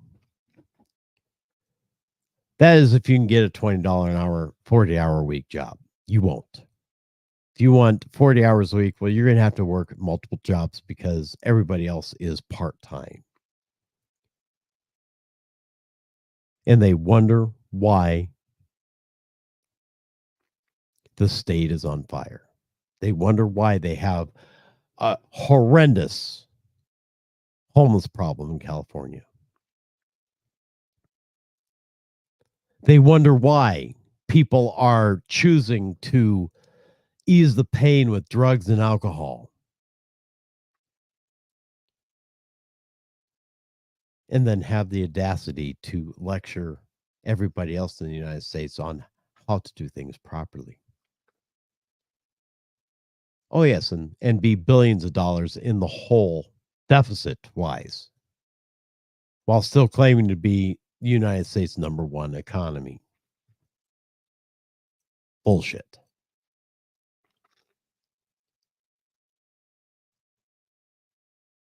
Bullshit. And the only people we have to blame, of course, is ourselves. We voted for them. We put them in office. We allowed them to distract us from the day-to-day things that we need to concentrate on. #1, holding their feet to the fire, making sure they're honest, making sure they're doing the work for us. But we allowed them to distract us and start fighting amongst themselves so they can do whatever the fuck they want. They can pass stupid laws. They can pass bills that all it does is funnel money back into their pockets or the pockets of their major contributors. Last week on the Raw, we took a look at Carrie Lake's campaign, where she was offered a very huge bribe for getting out of politics for 2 years because they know she can't. They knew that she wouldn't play ball with them. She knew they knew that she wouldn't do what they asked them to do. So they wanted her out of the way so they could put somebody else in that they could control for a couple of years. That would vote the way they want them to vote so they can enrich themselves and not work to better for the betterment of the United States.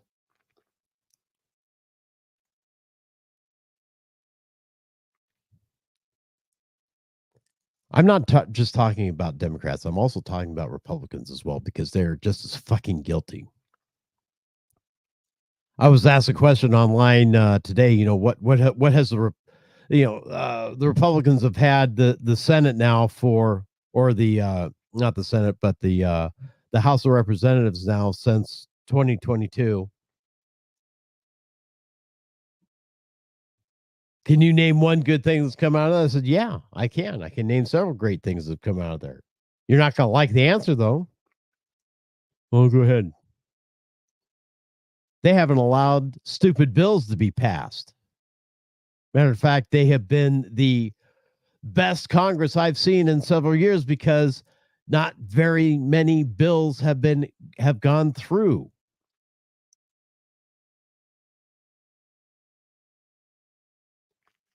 A whole lot fewer really bad bills, bad spending bills have gone through. Yeah. That's one good thing the Republicans have done since having control of the House of Representatives. Now, mind you, they come up with their own crappy ass bills that spend money we don't have. They try to come up with right now they're concentrating on impeaching Mayorkas, impeaching Biden, gnashing their teeth, rubbing their hands together, going, we have them now. When all in all, it's a distraction. The establishment has no interest in making things better for the American people,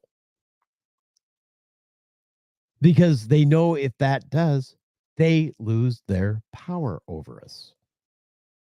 If they keep us fighting against each other, they keep us scared, they keep our attention away from what they're doing, they win. They can continue on with their international pedophile rings. They can continue on with taking bribes from foreign countries for more aid. They can continue on with kickbacks from weapons manufacturers.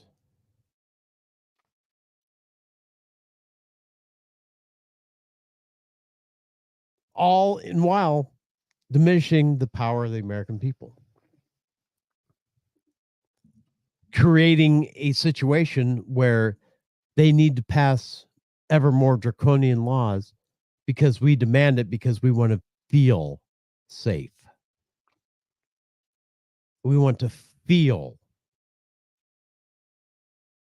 like we're going to be able to survive.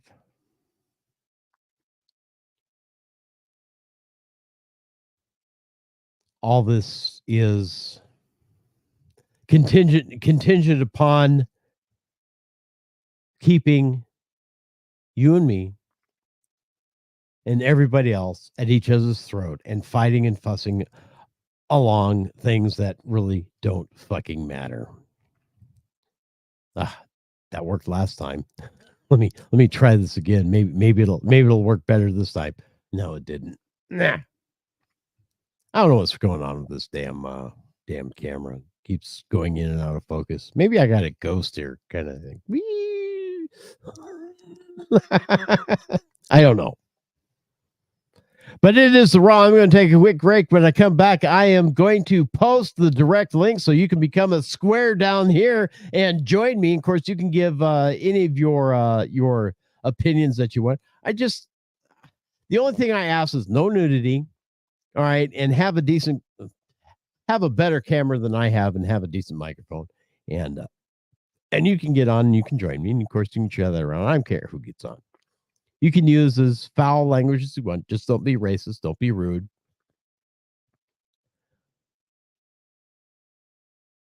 But be honest. Anyway, we'll be right back. It is The Raw.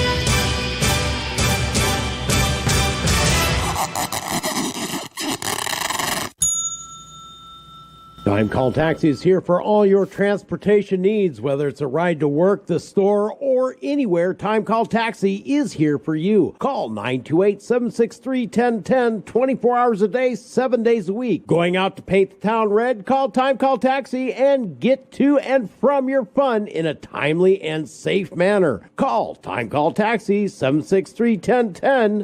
That's 763-1010. Learn how to defend yourself and your loved one. Kingman Force on Force. Krav Maga. Empty hands. Edge weapons. Firearms training. Train like law enforcement with our virtual range simulator. AZCCW classes. Free gun safety classes. Our instructors are AZDPS licensed, NRA certified, and former Combat Special Forces. 3001 Stockton Hill Road, Kingman, Arizona. www.kingmanforsonforce.com. I'm Rob Hansen. And I'm Henry Longbreak, along with Tundra. And KTOX 1340 AM, we are pleased to support the Mojave County Sheriff's Canine Foundation. The Mojave County Canine Foundation teams with the Mojave County Sheriff Department to keep our county safer. It increases deputy safety, and the dogs are highly visible deterrents against robberies, burglaries, and drug dealing. Canines can save time clearing buildings. It takes less than the quarter of the time that it would take a deputy on his own. Canines can track juvenile runaways, missing elderly persons, fleeing suspects, and provide comfort to traumatized victims. For more information about the Mojave County Sheriff's Canine Foundation, or you'd like to make a tax-deductible donation or host a fundraising event that includes a canine demonstration, call John Sancelli at 651-270-0920 or go online at www.mcsk9f.com. The Mojave County Sheriff Canine Foundation is a 501c3 nonprofit organization. Okay, this is the target house. Yeah, but Jimmy, what about this here sticker? What sticker? Right here on the door. These premises protected by Southwest Alarm Service. 763-4331 and 753-2333. That's just a sticker. One of these companies is going all over town giving these things out to everybody. Forget about it. If you're ever going to be any good in the burglar business, you're going to have to learn these things. Now, we're inside. You get the stuff down here, and I'll get the stuff upstairs. You know, cash, jewelry. Jimmy, what time is it? It's about 1 a.m. Why? Because it looks like the sun came up outside. You in the house. You're completely surrounded. Come out with your hands in the air. Just a sticker, huh, Jimmy? Southwest Alarm Service. 753-2333 or 763-4331. Because real security is more than a yard sign or a sticker. Call Southwest Alarm Service today. Southwest Alarm has the only 24-hour locally monitored central station. The opinions voiced on the Raw are those of the hosts and the callers and not necessarily represent the views and opinions of KTOX and Ruben Broadcasting, or its advertisers. The opinions should be considered as the ramblings of raving lunatics. You're listening to The Raw with Henry and Miss Raw, brought to you by Pirate Web Radio Productions, Ruben Broadcasting, along with KTOX 1340 AM and 92.9 FM, the Tri-State's undisputed talk leader. We the people, and all we do, reserve the right to scream, fuck you!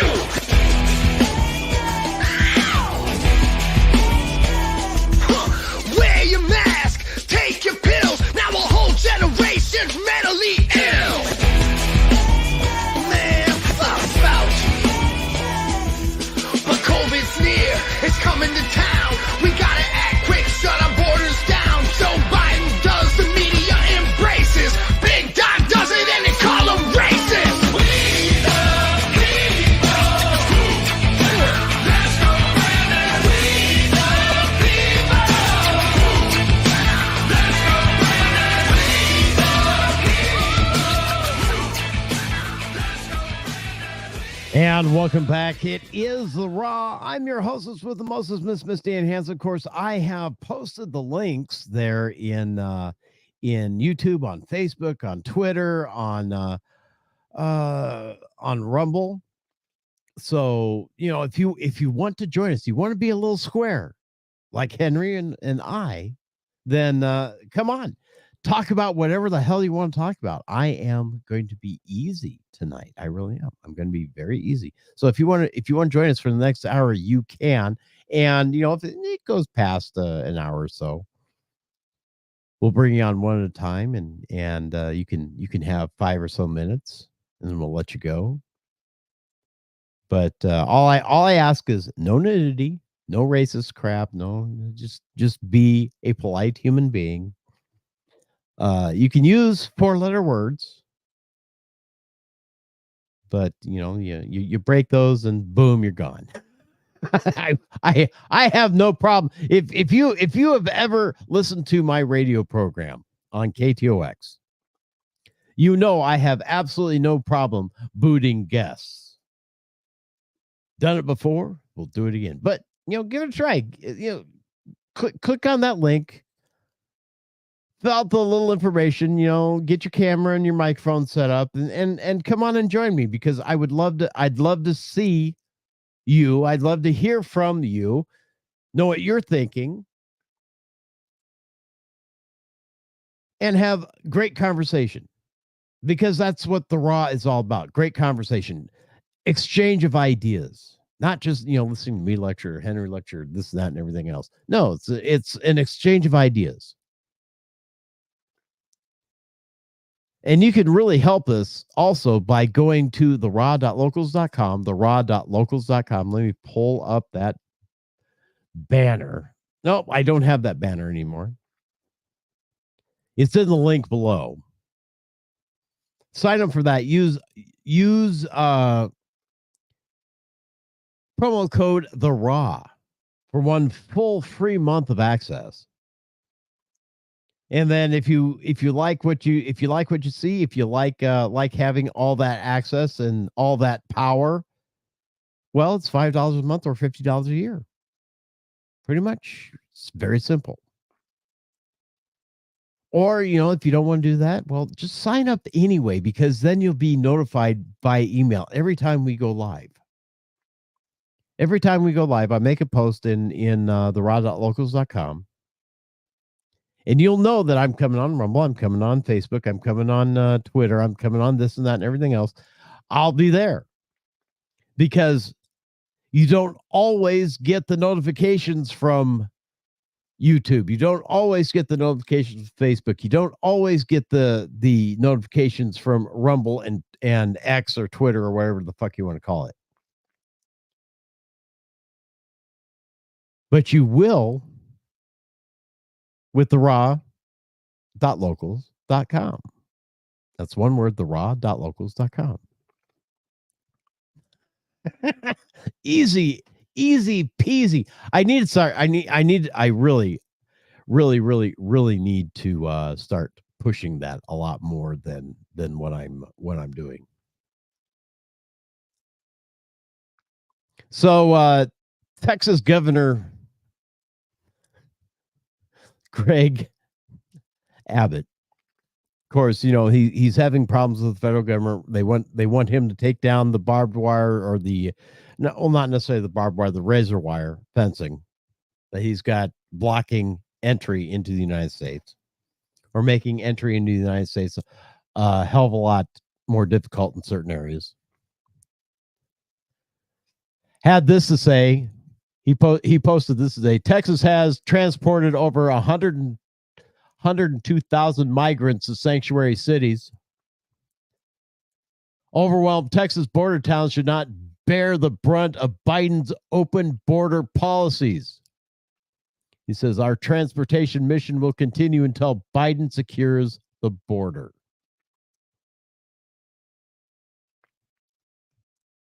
He's pouring gasoline on that fire.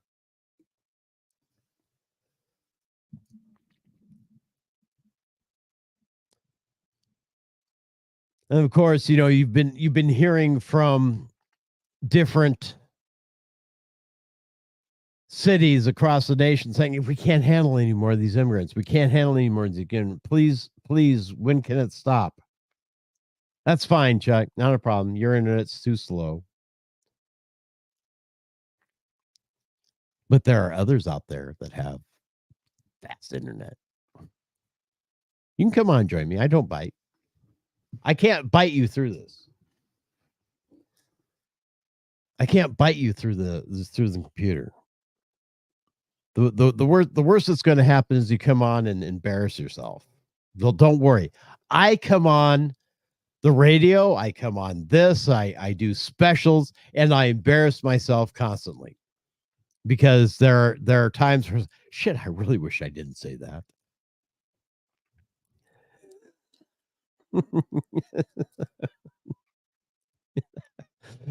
It'd be like trying to listen to a phone call on K2X with the phone lines all fucked up and everything. Yeah, that's. Oh, by the way, those of you listening who do listen to KTOX, especially on the FM, I've got good news for you. The transmitter's shipped. It will be in my hot little hands sometime. Hopefully, we'll have it in by next Wednesday. So there you go. That's some good news for you. It's finally coming around. I got the email today that it was ready to be shipped. All I had to do was, send a shit ton of money. No, I'm kidding. Approve the address it's going to be shipped to and the cost of the repair. So I did that immediately, and it has now been shipped off. So once I have that tracking information, I won't share the tracking number. Sorry, don't ask me to share the tracking number. But I will be keeping an eye on that, updating it every 30 seconds to see where it is. I'm kidding. But it's on its way, and it's fixed. And soon, people in Bullhead City and the tri-state area will have access once again to their FM signal. Their nice, clean, clear FM signal for KTOX. I know it's been a month. It's been over a month. It's been since before Christmas this damn thing's been down. And of course, we couldn't ship it off until after the 1st because nobody was there to give us an RMA number. Nobody was there to authorize shipment of this thing to them. Which is not the way I do things, honestly. There's only one person in the company authorized to issue RMA numbers, and that's not the tech people that you call and say, hey, man, I got something wrong with this thing. I need to ship it to you to have it fixed. Well, what's it doing? How about what it's not doing? Anything. It doesn't turn on.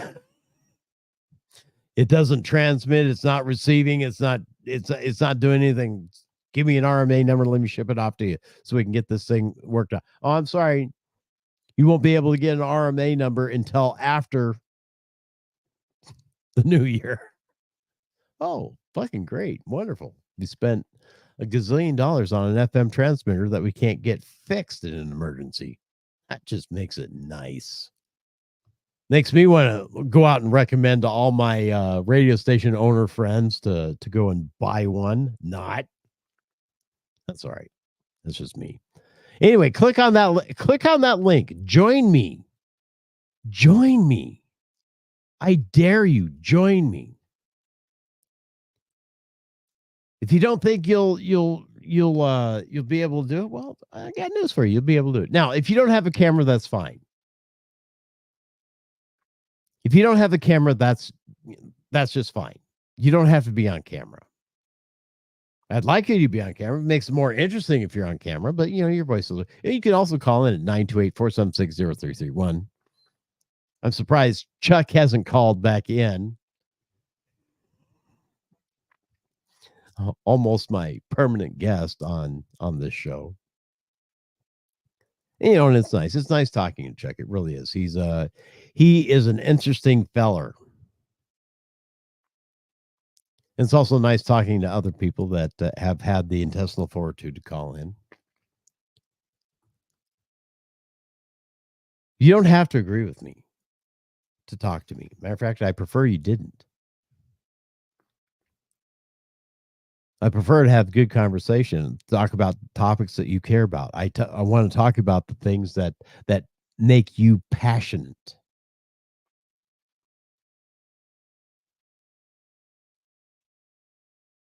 Because it's what the Raw is all about. Being able to voice your opinion without criticism. To be able to say the things that you feel passionately about and then have a discussion about it. Maybe you'll change your mind. Maybe you'll change my mind. Well, I'll tell you what, that happens every now and again. My thinking gets adjusted with everybody that I talk to. I've talked to rabid Democrats who believe that, because I like Trump, I am the spawn of Satan themselves, and wonder how a tranny like me could like Trump.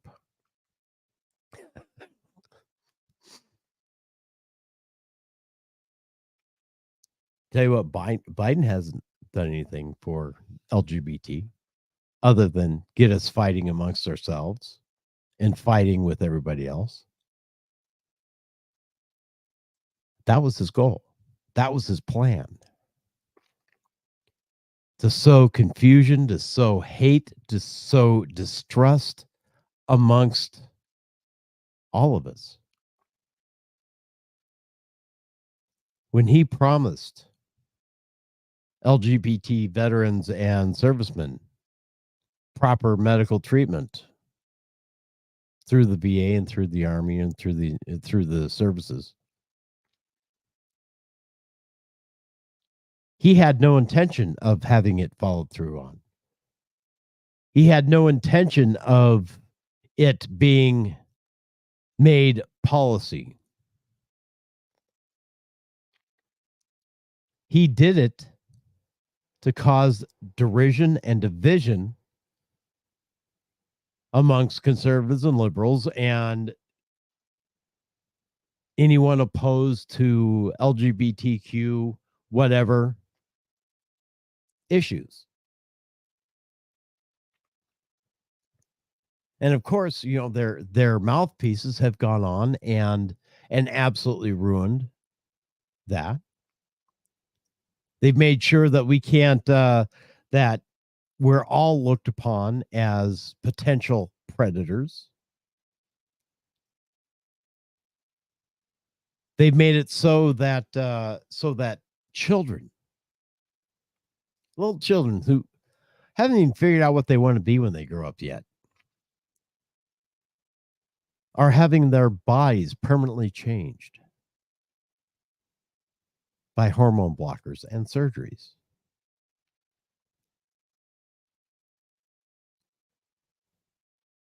I know this is a hard topic to talk about, and I understand it's not something that we want to have to deal with, but that's what this administration has done.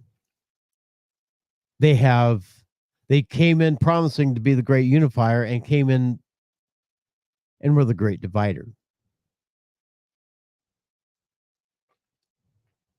And I'm not saying Trump is going to be a bed of sunshine and roses. Oh, fuck no. His handling of COVID-19 was atrocious, just like the Biden administration's was. They just took what he did and multiplied it and kept running with it until we essentially came together as a country and said, no more, we can't take anymore. Please stop. And all of a sudden it stopped. Although they've tried to prick things up, of course, during this flu season. Oh, go ahead and get your COVID shot. Make sure you have your mask handy. We're gonna probably institute mask mandates again. Be ready. Which did nothing but piss everybody off. And we started fighting amongst each other once again. Once again, we get to fight amongst each other. I really need to get a fixed focus camera. I really do. I think tomorrow I'm going to look at that very, very seriously, getting a fixed focus camera. So this in and out bullshit stops, because it's driving me absolutely insane. I'm sure you aren't all that happy with it either. Anyway, 928-476-0331, or click on that link and join me right here in StreamYard. We can talk about anything you want to talk about. Hell, you can ask me any question you want. There you go. Any question you want, you can ask me. I even posted it openly in StreamYard in X. Oh my goodness gracious me.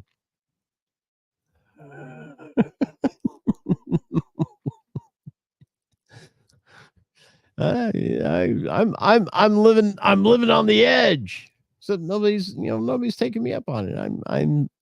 I'm kind of sad. I'm kind of sad. I want to talk to you people. I want people to talk to me. Make comments. I'm one of the few show hosts that will read all the comments, not just the ones that, pay me money. You've heard of my friend Nick Rekieta, or Rekieta Law, sorry. And he has a policy, because he has so many people listening and watching, that unless you pay him $5 or more, he won't read your comment. In anything $20 and above get read first, then $10 next, and then $5, and then $1 is, if it's pithy enough, he'll get to it. I think it's kind of funny. Well, it's the way that the economy works. You can also do that too if you want. You can throw me some love there in Rumble. You can throw me some. I don't know if you can throw me love in YouTube. I think I'm still demonetized, which wouldn't surprise me. So don't throw me love there, because they'll just keep it and I'll never see it. But if you want to throw me some love over there on the raw.locals.com. That I will get. I will get that.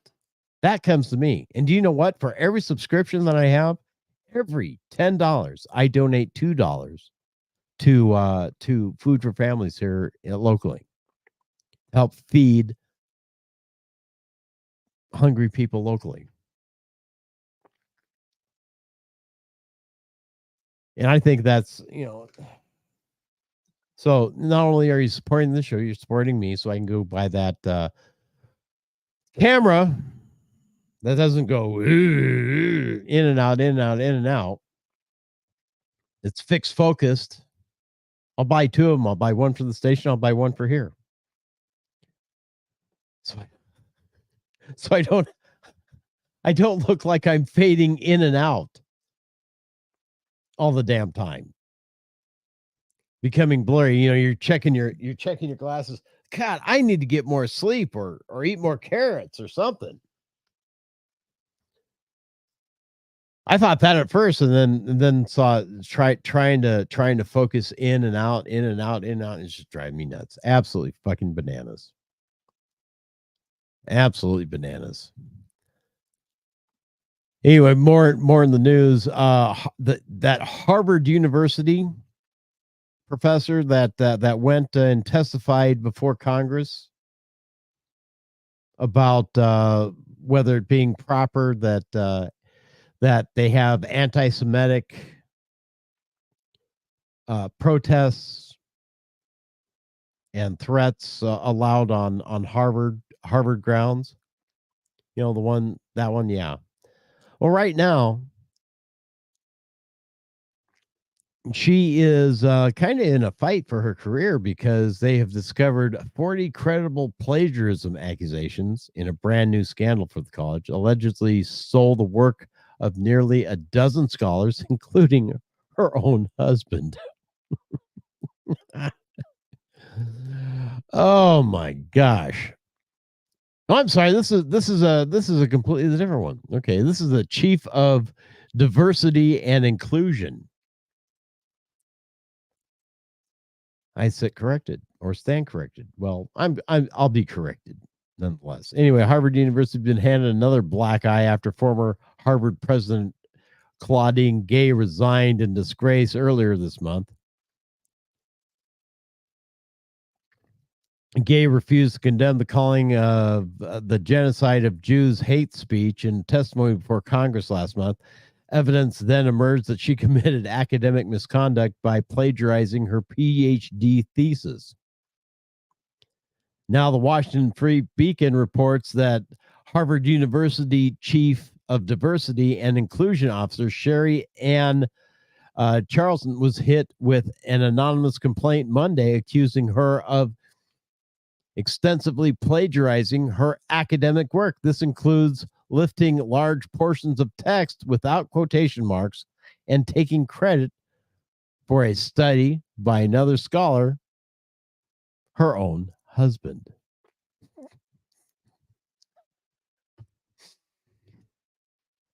Oh, man.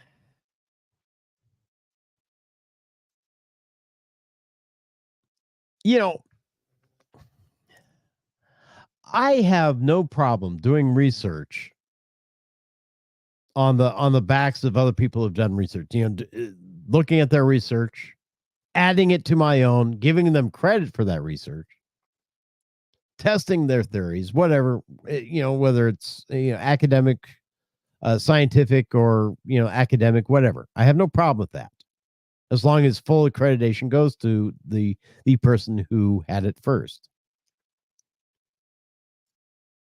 But claiming other people's successes as your own, claiming that that you have original work and not not taking from somebody else's work and not citing that, well, that's cheating. That's plagiarism. That's theft.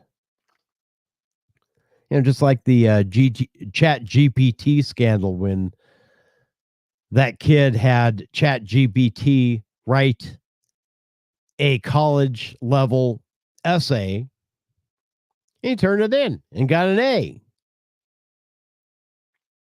Until they realized that Chat GPT wrote it for him or her. I don't even remember what it was. That started that scandal. And of course, now all you hear in the news is how bad AI is. One of these days we're gonna have to find an AI expert to have on with us, either on K2X or on the Raw. I'd really like to talk to somebody who is very versed in AI. Not somebody is going to come on and sing the praises or say how evil it is. Just somebody to be able to come on and talk about it with a level of knowledge greater than my grapefruit-sized brain has. I've used AI. I've used AI in numerous applications. I've had it create some pictures that were pretty fucking cool, actually. Just as a lark. I've had Chat GPT write me recipes that I've tried out that were they were okay. Certainly didn't kill me.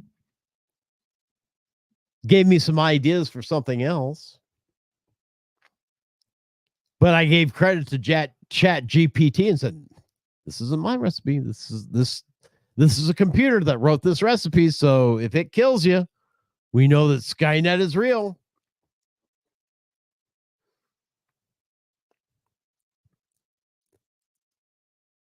But trying to claim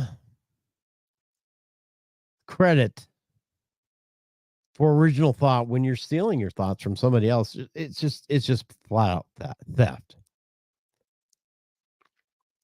Anyway, the Free Beacon conducted its own independent study of the complaint and revealed that Charleston quoted or paragraphed nearly a dozen scholars without giving them credit in her 2009 dissertation at the University of Michigan. The complaint obtained by the Free Beacon also alleges Washington plagiarized a study her husband, LeVar Charleston, wrote back in 2012. Mr. Charleston currently serves as the University of Wisconsin-Madison's Deputy Vice Chancellor for Diversity and Inclusion. Okay. Anyway, this allegation emerges after Mr. Charleston regurgitated significant sections of her husband's 2012 paper on an article they co-authored in 2014.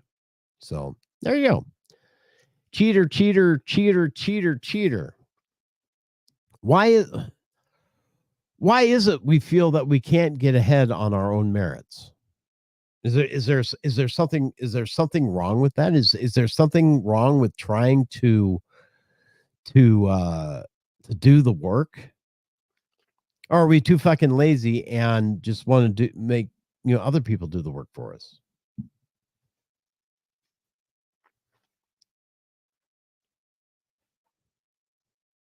I mean, part of the thrill of trying to learn a subject is making the discoveries of the information and then applying the theories and testing those theories and then writing about those theories and say, hey, look, this is really cool. Even though you're not maybe not doing it for acclimates or anything other than a grade, but learning about the world around you and then being able to come up with theories and then test your theories and publish papers, original papers on things. That is the height of intelligence. And for some reason, for some damn reason, and I can't pinpoint when it was. And I'd love for somebody to come and pinpoint exactly when this happened. But for some reason, we're afraid.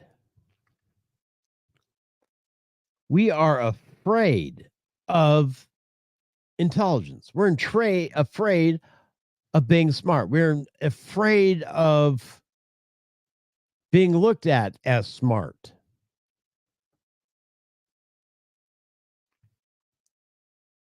We used to aspire to be the smartest people on the planet. We used to aspire to intelligence. We used to be taught by highly intelligent people. who did their own work, who could think their own thoughts. We were encouraged to argue with them over their theories, over their ideas, over everything else on our path to discovery. No more. No more do we get the luxury of being able to call out a professor on a bad theory. No more do we get to call out academia for being idiots.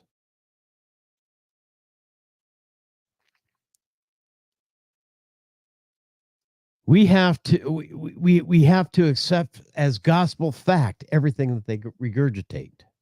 Now that's mostly in the liberal sciences. The hard sciences aren't all that stuck up. They like the debate. They like to fight amongst each other. They enjoy the search for new knowledge, the search for to bring forth their ideas and work with others to create even better ideas and work on building a better world for everyone.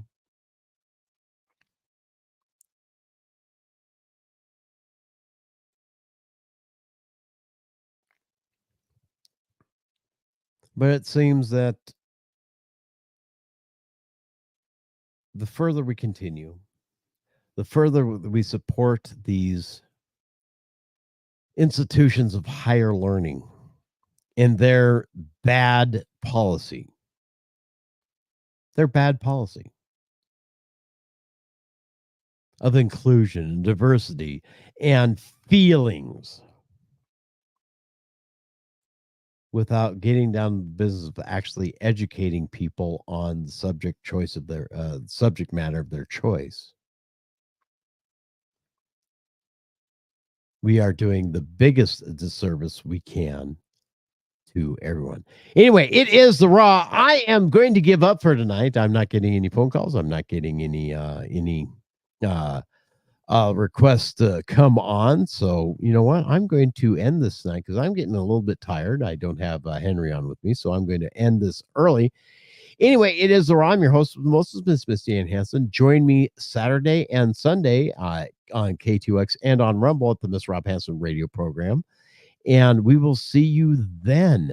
Until then, go out there and make the world a better place. And, oh, by the way, send your letters and packages if you have them. You can send them to the Raw, P.O. Box 22014, 22014, Bullhead City, Arizona, 86442. And until then, we will see you this Saturday on KTOX and the Miss Rob Hansen radio program. Go out there and make the world a better place. If I can find my clothes. See you later. Peace.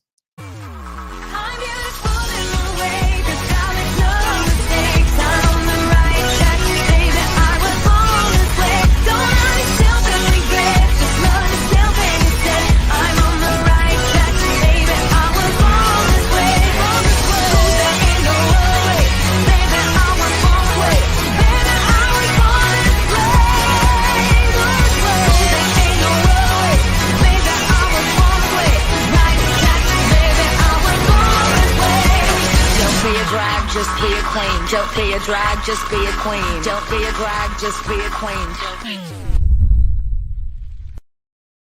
Avast ye scallywags, it's another pirate production.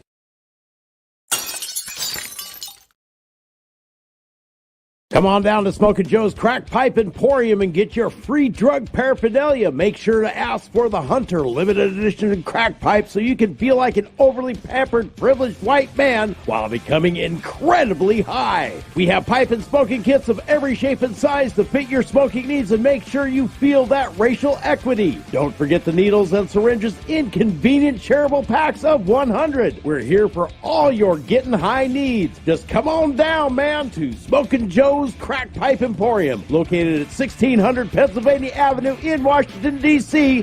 Just look for the big White House. That's Smokin' Joe's Crack Pipe Emporium for all your getting high needs.